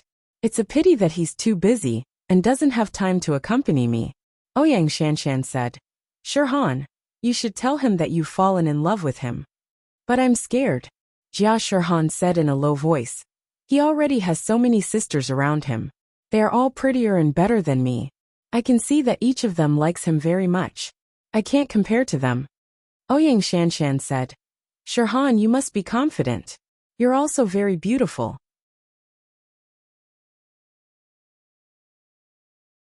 You're not worse than anyone. You're even better than them. And no one can say for sure about love. Liking and disliking between people is just a feeling. It has nothing to do with any other conditions." "Oh," Jia Shirhan responded softly. The two chatted for a while, and then hung up the phone. She was in a daze for a while, thinking about Ouyang Shanshan's words from beginning to end. Then, she walked to the front of the 7-string zither, and gently played it with her 10 fingers. The melodious sound of the zither resounded through the entire villa. The sound of the zither was filled with endless thoughts and love. The birds seemed to be moved by the sound of the zither. They stopped on the roof and listened. After a while, Jia Shirhan stopped playing and murmured, "What's going on? I feel that the seal seems to have loosened a lot." In the past few days, she found that the seal in her body was showing more and more signs of loosening, but she didn't know what caused it. She wanted to ask her teacher, but it was a pity that it was too far away from her sect. Qin Haodong had a day of classes at school. When school was over, Feng Wu was already waiting at the school gate with her suitcase. From today on, she would move to Qin Haodong's house. Li Meiyu snorted and turned her face to the other side. She didn't care about all this. In her eyes, there was only Qin Haodong. After returning home, Qin Haodong directly arranged for Feng Wu's room to be opposite his room, so that the two of them could be closer. Seeing all this, Li Meiyu pouted again. Qin Haodong didn't bother to pay attention to this little vinegar jar. He walked to Feng Wu's room and said, "It's been a day, but there's still no movement from the Hahuan sect. I feel that something is wrong." Feng Wu said, "The people of the Devil Gate have always been strange. We'd better be more careful." Qin Haodong said, "Is there any way for you to quickly reach the 9th level of the Supreme Power Realm? There are no shortcuts in the path of cultivation."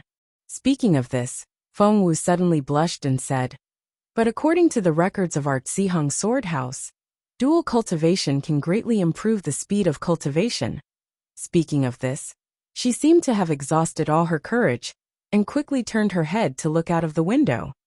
Qin Haodong really didn't have a clue about the matter with Feng Wu. Moreover, there was a little vinegar jar waiting outside the door. How could he give them a chance to rest? He changed the topic and said, "Take a rest first. I'll make dinner for you." After dinner, a group of girls gathered in the living room to watch TV. Qin Haodong didn't go out, because he was worried about the Hahuan sect. After taking a shower, he returned to his room. At this time, thunder was rolling outside the room, and the wind and rain were raging. The girls also turned off the TV, and went back to their rooms to rest.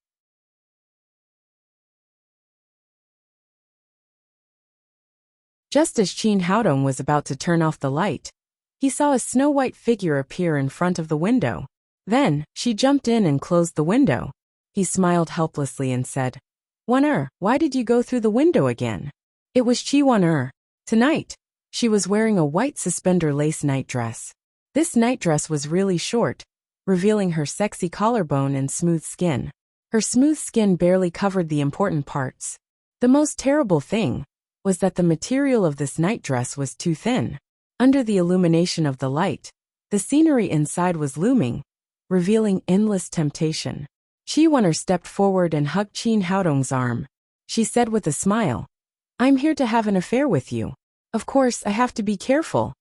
Feeling the amazing elasticity coming from his arm, Qin Haodong forcibly suppressed the impulse in his heart and said, "Don't be ridiculous. What do you want?" "Nothing. It's thunder outside. I'm afraid, so I come to you."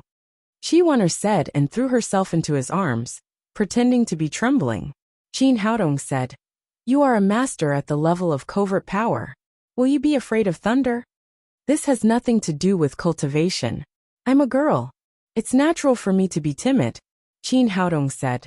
"Then why don't you go to Sister Wushuang's room?" Hearing this, Qi Wan-er stared at him and put on a fierce look. She said, "Why do you talk so much nonsense? I just want to have sex. What's wrong with that?"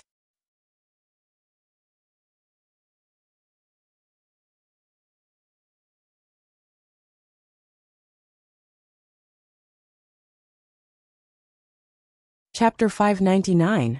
Qin Haodong quickly said, "Please forgive me, heroine. I've been weak since I was a child. Xia, please spare me." Qi Wan-er grabbed his ear and said, "Don't pretend to be pitiful. You're weak now.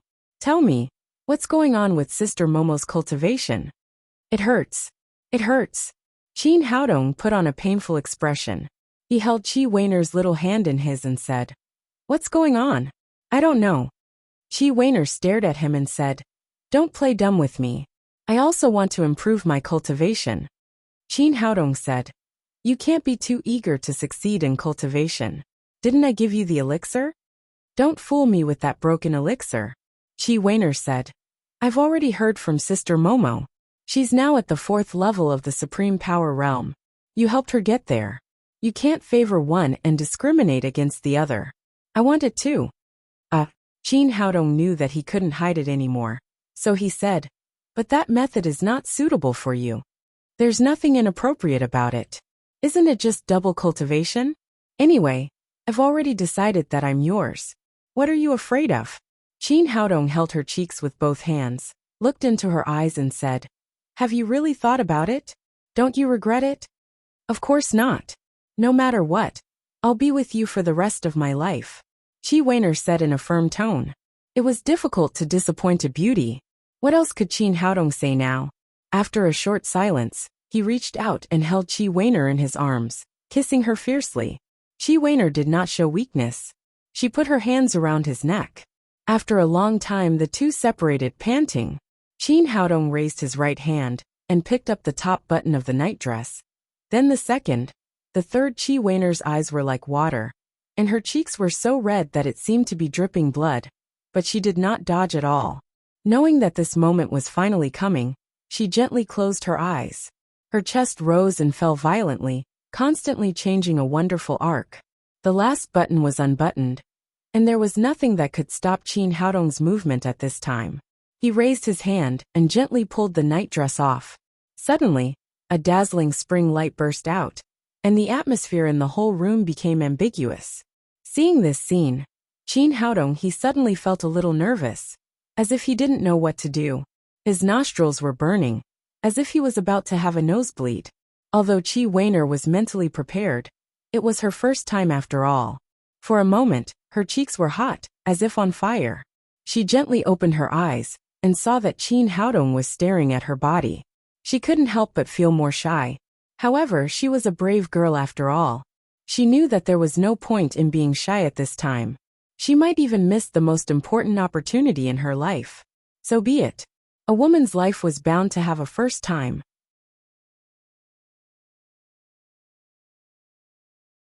Seeing Qin Haodong's look, she couldn't help but feel a little proud in her heart, which meant that her body could make him obsessed.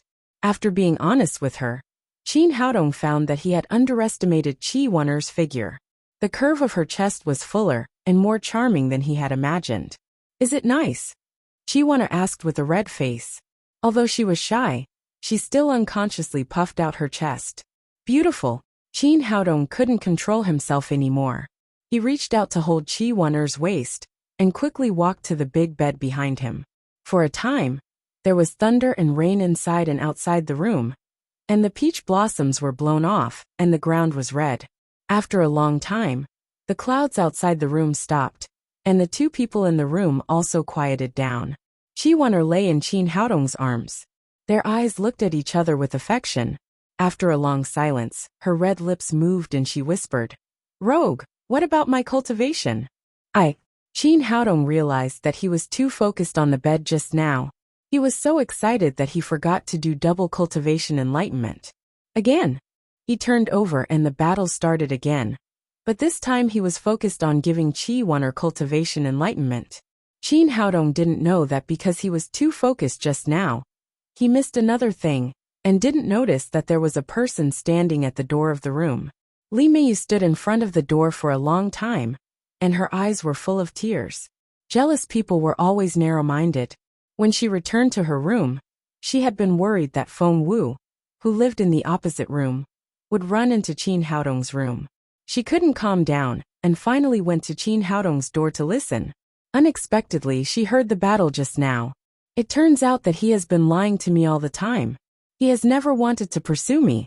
He likes other women. Li Meiyu raised her hand and wanted to break the door of Qin Haodong's room. When she saw the scene in the room, she finally stopped and turned around to run out of the villa. Sword and Whip were on duty tonight. They were guarding the door, but they saw Li Meiyu running out while crying. "Miss Li, where are you going?" Sword shouted a few times, but Li Meiyu ignored him at this time. She trotted out of the villa and ran out of the gate of the community. Sword turned back and said to Whip, "What's wrong with Miss Li? Why did you go out alone so late? Should we go and report to the boss?" He glanced at him and said, You know nothing but cultivation. It's obvious that you quarreled with the boss. The boss has so many women. It's very commendable that he didn't quarrel until now. If I had 2 wives, I would probably die of quarreling with him. Sword said. But it's so late. Will it be dangerous for Miss Lee to go out alone? Whip said. We just need to do our work well. Don't worry about the boss's love life.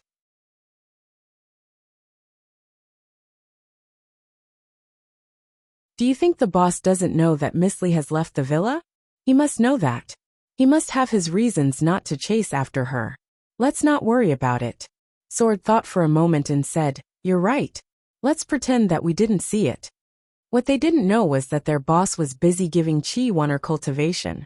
Even if all the people in the villa left, they wouldn't be distracted, let alone Li Meiyu. After Li Meiyu left the community, she wandered aimlessly on the street alone. It was the first time in her life that she had fallen in love with a man and cried for a man. So the more she thought about it, the sadder she felt, and the farther she walked. As she walked, a brightly lit bar appeared in front of her. She didn't even think about it before she walked in. Although it was almost midnight outside, the nightlife in the bar had just begun.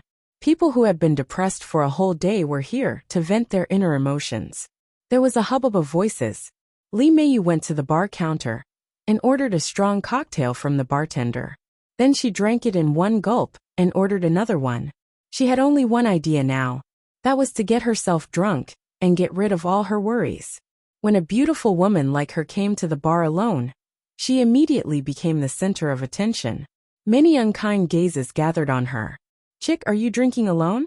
A gangster in a flowery shirt with a dragon tattooed on his chest came over with a lewd look. His obscene eyes wandered up and down Li Meiyu's body. There were 4 or 5 gangsters behind him. Their hair was dyed in colorful colors, and their faces were full of evil intentions. Li Meiyu ignored him. She picked up the glass in front of her again and drank it up. Little girl, is there something you're unhappy about? Have you been dumped? Don't worry. If you don't want others, I want you. If you follow me, I promise you'll be happy. The man in the flowery shirt said, and put his hand on Li Meiyu's shoulder. Li Meiyu raised her hand and pushed him away. Go away, I don't know you. Then she said to the bartender again, Give me another glass of wine. The man in the flowery shirt looked lewd. He said with a smile, We don't know each other now, but we can be honest and have in-depth communication later. Let's go, girl. Let's find a room now and get familiar with each other. Then he reached out to grab Li Meiyu's wrist, trying to take Li Meiyu away from here. Bastard, let me go. Li Meiyu, who was in an extremely bad mood, reached out to grab a bottle of red wine on the bar and smashed it hard on the man's head. With a crisp sound, the red wine exploded on the top of the man's head. The scarlet wine mixed with blood flowed down. The man in the flowery shirt was not mentally prepared at all. He did not expect that this girl, who looked extremely delicate, would directly hit him. Bitch, how dare you hit me?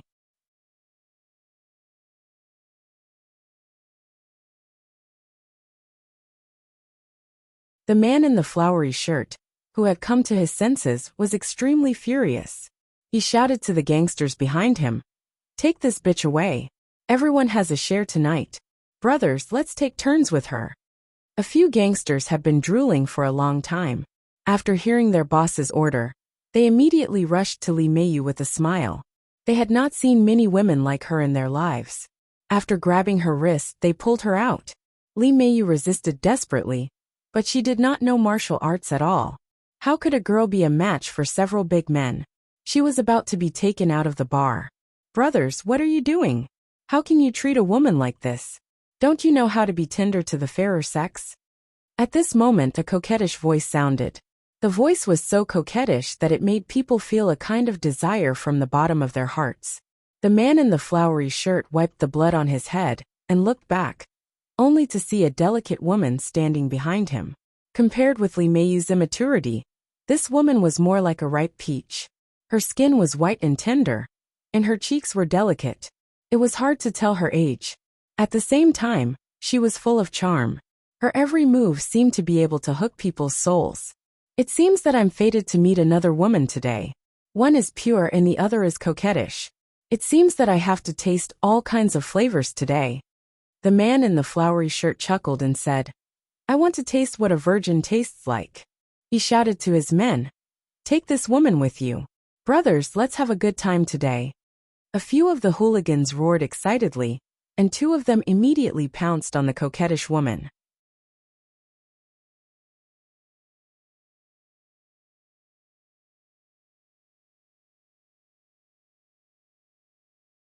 Chapter 600.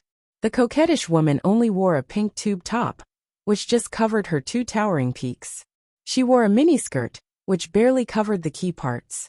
80% of her snow-white skin was exposed. Under the psychedelic light in the bar, it shone with a tempting light. The two gangsters had lewd looks on their faces. They reached out to grab the coquettish woman with a smile. They wanted to take advantage of her, and take advantage of her.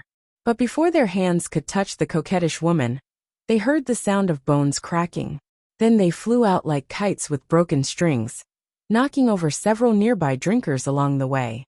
The woman's movements were so fast that no one even saw her movements. The two gangsters howled like pigs being slaughtered. After dealing with the two gangsters, the woman swayed her sexy body and walked toward the man in the flowery shirt. "Do you know what I hate the most? I hate men who bully women like you." The man in the flowery shirt's expression changed. He didn't expect this woman to be so powerful. He shouted fiercely, "How dare you touch my man? Do you know who I am?" The woman smiled charmingly and reached out to touch his forehead. "I know. You're a eunuch who serves the emperor." "Nonsense. How could I be a eunuch? I'm—" Before the man in the flowery shirt could finish his words, he suddenly felt a heart-wrenching pain in his lower abdomen. He even heard the sound of his balls breaking. He didn't know when the woman's long legs had been inserted between the legs of the flowery shirt. Suddenly, a pair of red high-heeled shoes kicked the key part. She still had a charming smile on her face. "From now on, you're a eunuch." Many people in the bar originally had ideas about this coquettish woman, but they immediately gave up the idea after seeing her cruel means. This woman was truly too bewitching. Moreover, she was exceptionally ruthless, causing people to tremble in fear. At this time, the man in the flowery shirt turned into a big shrimp. He held his lower abdomen and curled up on the ground, letting out a heart-wrenching cry. The coquettish woman turned to look at the two gangsters beside Li Meiyu. "I'll count to 10. Take him away quickly, or you'll also become eunuchs." 10. Just as the woman spat out a word, the two hooligans immediately rushed over, dragging the flowery shirt as if their tails had been stepped on, and fled from the bar like stray dogs. After dealing with these gangsters, the coquettish woman came to Li Meiyu and said as if she had done something trivial, "Little sister, did I scare you?" Li Meiyu came to her senses and was half sober. She said, "I'm fine. Thank you for your help, sister." The coquettish woman giggled. "It's nothing. We're all women. Women should help each other. The thing I hate the most in my life is men bullying women. A tasteless man like him should be turned into a eunuch." She snapped her fingers at the bartender behind the counter.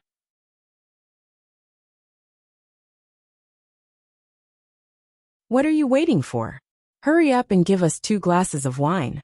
The bartender came back to his senses and hurriedly mixed 2 glasses of wine and placed them in front of them.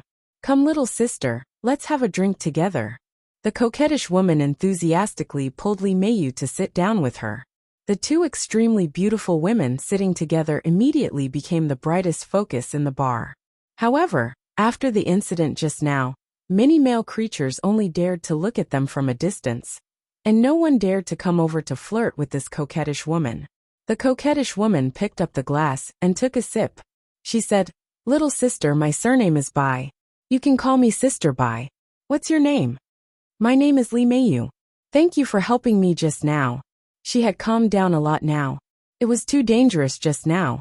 If it hadn't been for the help of this woman, the consequences would have been unimaginable. This reminded her of the last time she was in danger in the bar.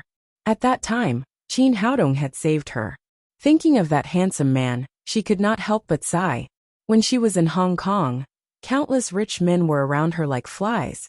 But she didn't like those people. Now she finally found someone she liked, but unfortunately, he didn't like her. The coquettish woman said, "Little sister, You seem to have something on your mind. Can you tell me? Maybe I can help you. No one can help me, Li Meiyu said as she picked up the glass and drank half of the wine in it. Although she didn't believe that this woman surnamed Bai could help her, she had a desire to pour out her feelings for Qin Haodong. Finally she said, I like him, but he brought back another woman. The coquettish woman said, Little sister, you are so beautiful that even I like you. He has no reason not to like you. Is that woman more outstanding than you? Li Meiyu said, That woman is indeed very beautiful. Her name is Feng Wu, the first campus belle of Shanghai Medical College. An imperceptible cold light flashed in the coquettish woman's eyes. She said casually, Little sister, it's just a man. There's no need to be so sad for him. But he said that he would pursue me, but he didn't. Instead, he found another woman. Li Meiyu's eyes were full of tears. There was sadness, disappointment, and indescribable feelings. The coquettish woman pulled a tissue and handed it to her, saying, If you really like that man, I can help you. Li Meiyu wiped the tears from the corners of her eyes and said, His heart is not with me. What can I do? Of course there is a way. The coquettish woman said, I fell in love with a heartless man just like you.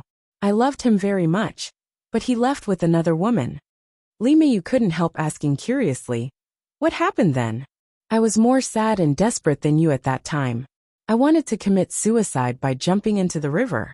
Later, I was saved by an otherworldly master.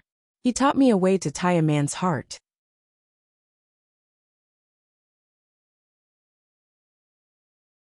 I tried it and it was really effective.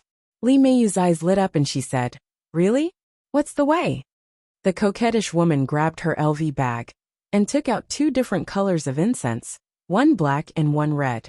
She said, Is this the solution? Li Meiyu said in surprise, Aren't they just 2 incense sticks? What's the use? The coquettish woman held the 2 incense sticks and said, This red one is called the love incense, and the black one is called the broken love incense. If you want to win back a heartless man's heart, first use the broken love incense to break his fate with that woman, and then use the love incense to continue your fate with this person. Then, he will only love you in this life, and will never fall in love with another woman again. Are you serious? Can this thing work? Li Meiyu looked at the 2 ordinary incense sticks, and didn't quite believe the woman's words. Sister, I won't lie to you. I did try it. Now my husband got it with these 2 incense sticks. The coquettish woman said, It must be a good thing.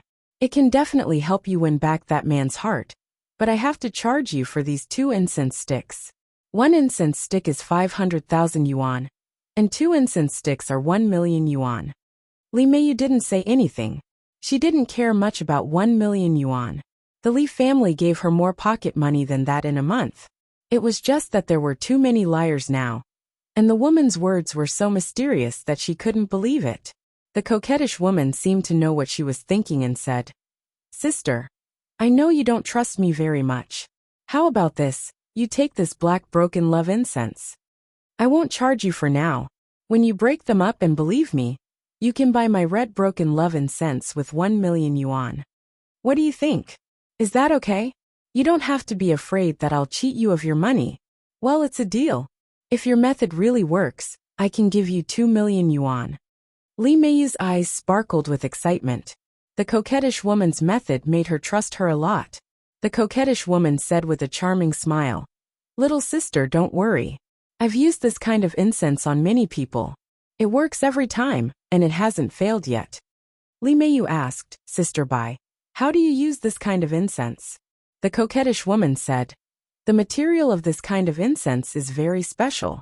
It's different from ordinary incense. It's colorless and odorless after being lit, and there's no smoke coming out. It's very hidden and won't be discovered. When you use it, let the man and woman stay in a room, and then secretly light this incense. As long as they stay in the room for half an hour, they will definitely hate each other, and it's impossible for them to be together in the future. But you have to be careful when you use it. Leave quickly after lighting the incense. Don't get too close, or you will also break your fate with him.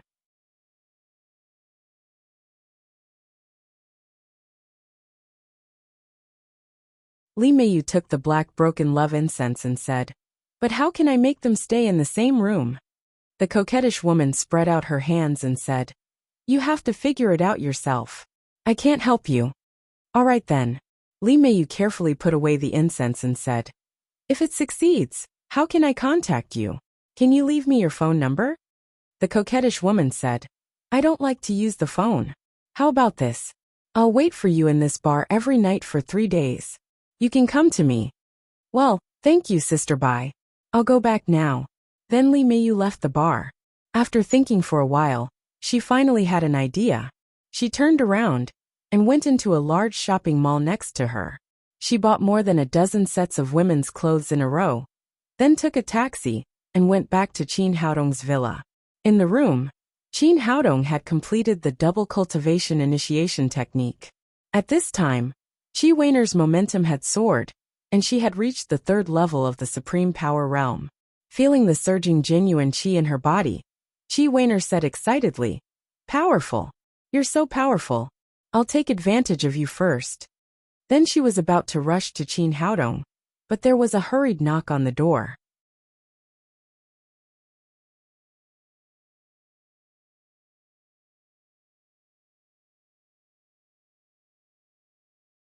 Chapter 601.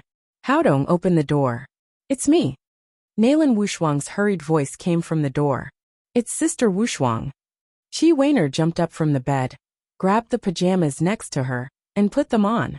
Although she and Nalan Wushuang both liked Qin Haodong, and they both knew it, it was still a little embarrassing to be seen by each other in such a secret way. "Go and open the door. I'll go back first." After saying that, she opened the window and dashed out in a flash. Like a nimble gecko, she stuck to the wall and returned to her room. Qin Haodong put on his clothes and went to open the door. He said to Nalan Wushuang at the door, "Sister Wushuang, what's the matter?"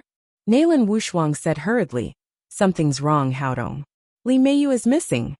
It turned out that she had just taken a bath and was ready to go to bed. But after all, Li Meiyu was the object of their protection, so she went to check, only to find that the door of the room was open and there was no one inside. They searched the whole villa, but did not find Li Meiyu. "Don't worry, let's look for her again." Hearing that Li Meiyu was missing, Qin Haodong was also a little flustered. After all, this little girl was the object of their protection. If she was lost, Daddy's security company would lose face. And after so many days of getting along with Li Meiyu, he and Li Meiyu could be regarded as friends. He did not want anything to happen to this jealous little girl. He spread out his powerful spirit and instantly covered the whole villa. But he did not feel Li Meiyu's breath. "Not in the villa. Has she been taken away?" Qin Haodong quickly called Sword on duty and asked, "Have you seen Li Meiyu?" Sword said, "Yes, she went out about 2 hours ago." Hearing that she was not taken away, Qin Haodong finally breathed a sigh of relief and asked, "Who did she go out with?" Sword said, "No one else, just Miss Li herself." And she looked very sad, crying as she walked. Hearing this, Qin Haodong's heart skipped a beat.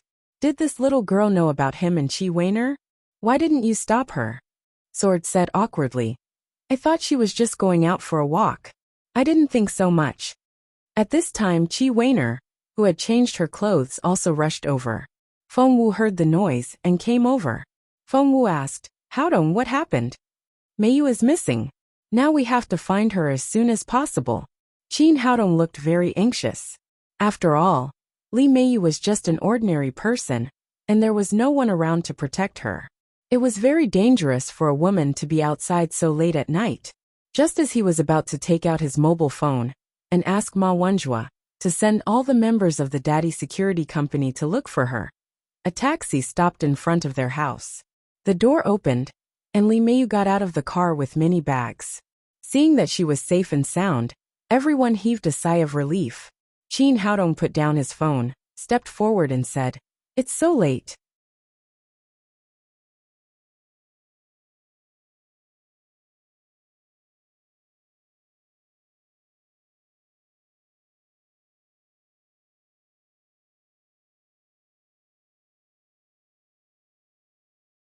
Red-eyebrow monster's eyes lit up when he heard that there were beautiful women. "Madam, What are we waiting for? Let's go. Qin Haodong came to Feng Wu's room and told her what Li Meiyu had just said.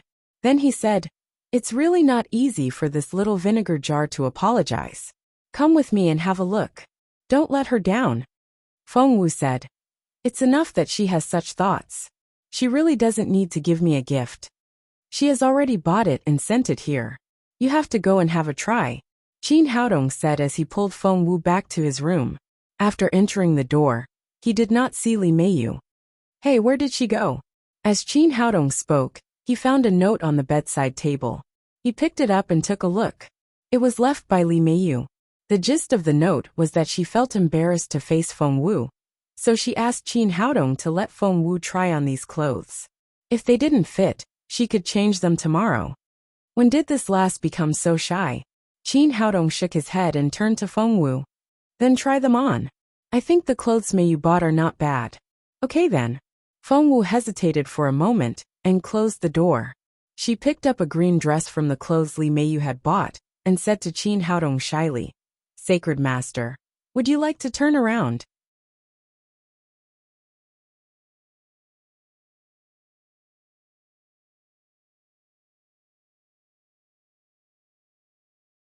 Chapter 602. "Oh." Qin Haodong answered and turned around. Feng Wu bit her lip gently. She was still a little embarrassed to change her clothes in front of a man. If it weren't for the engagement between them, and if Qin Haodong wasn't her sacred master, she really wouldn't be able to do it. After hesitating for a moment, she slowly took off her coat. She had just been ready to sleep, so she didn't wear any underwear. She only wore a pair of black lace underwear. Her smooth skin was exposed to the air. Feeling a burst of heat on her cheeks, Feng Wu quickly put on the long dress. "It's done. Look, do you like it?" Qin Haodong turned around and looked at Feng Wu. It was a slim green dress. It had to be said that Li Meiyu had a very high aesthetic taste. The clothes she bought were also very beautiful. Not only were the sizes very suitable, but the temperament was also very compatible with Feng Wu. It looked elegant and beautiful. He sincerely praised, "Not bad, it's very beautiful." "Really? Then I'll try this one again."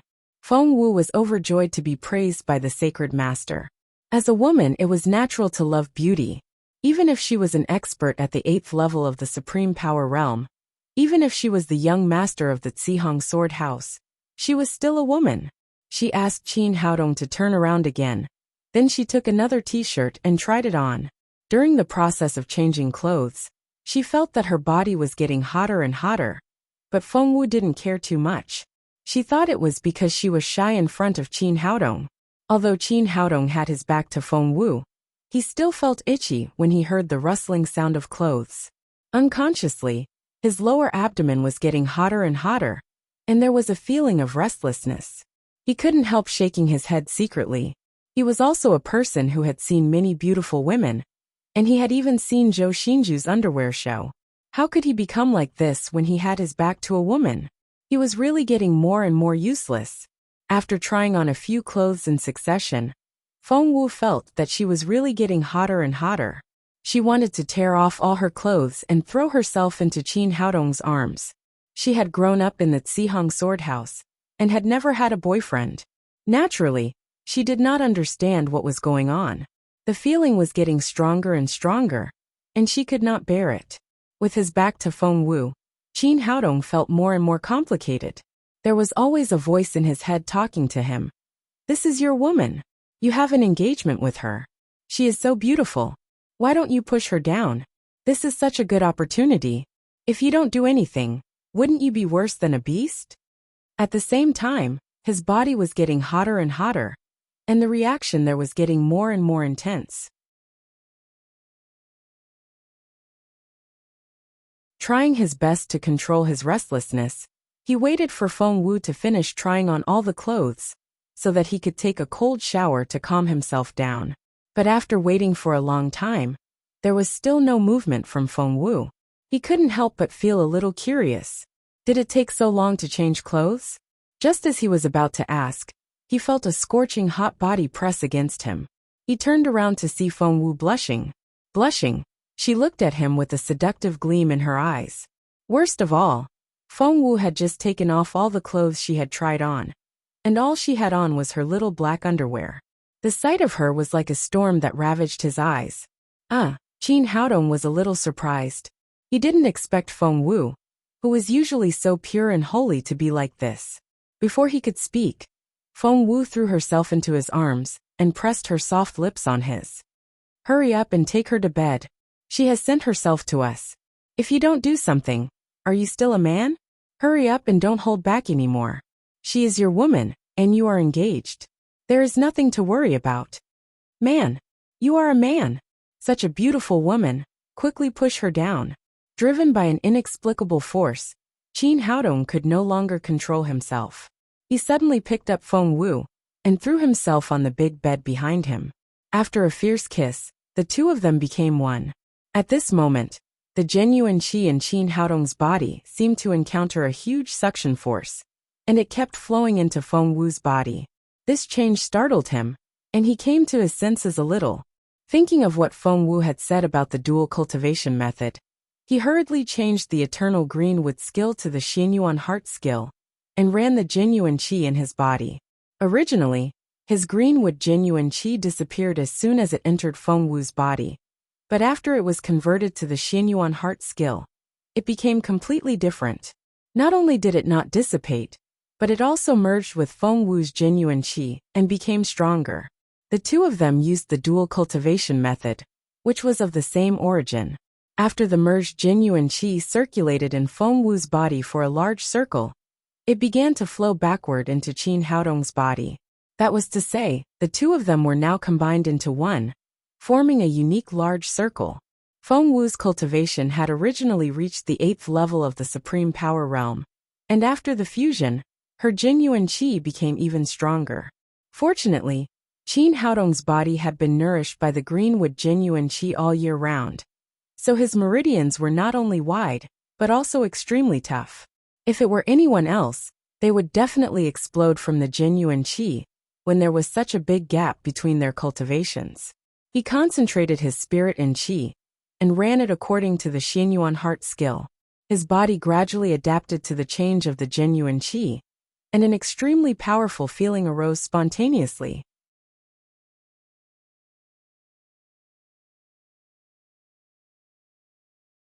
Qin Haodong knew that this powerful feeling was real and not an illusion. In the state of dual cultivation, he did have the power of the 8th level of the Supreme Power Realm. Although his real cultivation was still at the early stage of the Gold Core Realm, which was equivalent to the 3rd level of the Supreme Power Realm, he could completely borrow Feng Wu's power for his own use. This made his heart skip a beat. If he joined forces with Feng Wu in the future, and their genuine qi were interconnected, it would be equivalent to having 2 8th level of the Supreme Power Realm. Moreover, after their fusion, their genuine qi was extremely powerful, much more powerful than that of an ordinary 8th level of the Supreme Power Realm. This idea made him extremely excited. After the dual cultivation was over, he really wanted to try it to see if it could achieve the desired effect. The genuine qi circulated back and forth in their bodies. Every time it ran a large circle, it would become much stronger. It had to be said that this was an extremely superior dual cultivation method. With this method, their cultivation improved rapidly. About half an hour later, the true qi had circulated thrice in their bodies, filling up their meridians to the brim. Moreover, the true qi was increasing with every passing moment. Qin Haodong was delighted. He knew very well what was going on. It meant that Feng Wu had touched the bottleneck of the 9th level of the Supreme Power Realm, and was about to break through. While calming his mind, he kept running the genuine qi into Feng Wu's body. The genuine qi was getting more and more abundant, as if it was eager to find a breakthrough point to vent. There seemed to be an invisible force binding their genuine qi, and the two forces were constantly fighting.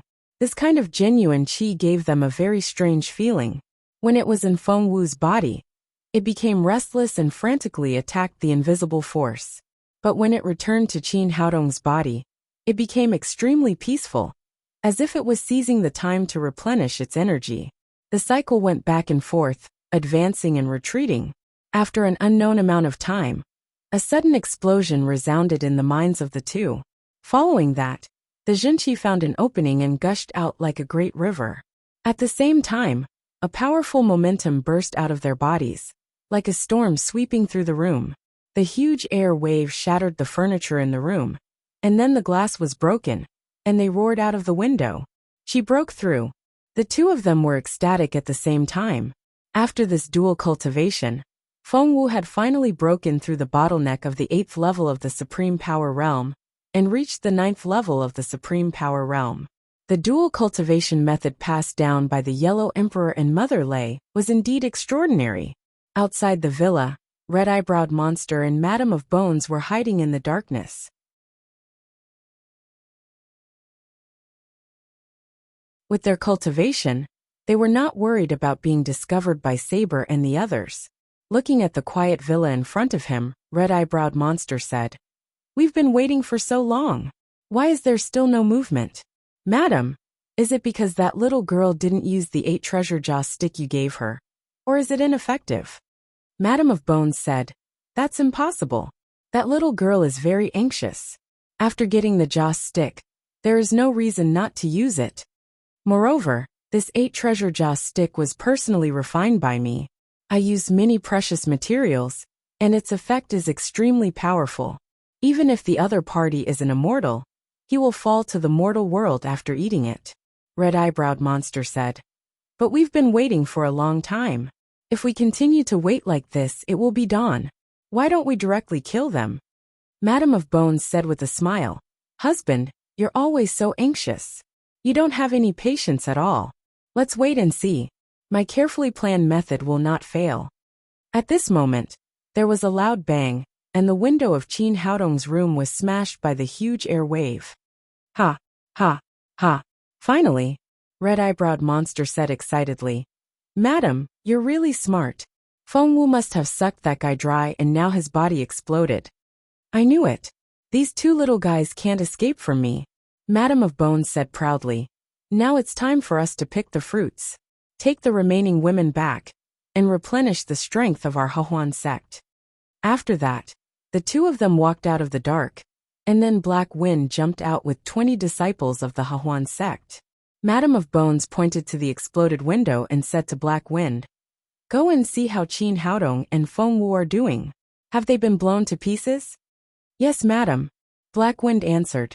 Then he floated up like a ghost and floated toward Qin Haodong's window. But as soon as he came to the window, before he could see clearly outside, a golden light suddenly flashed and a huge golden sword appeared in front of him. Oh no! A huge sense of crisis rose from the bottom of Black Wind's heart. He quickly mobilized all the genuine qi in his body and tried his best to hit out with his palm. He used the Black Wind palm, which was considered a superior cultivation method in the entire Devil Gate. Unfortunately, it was still too weak compared with the sword light in front of him.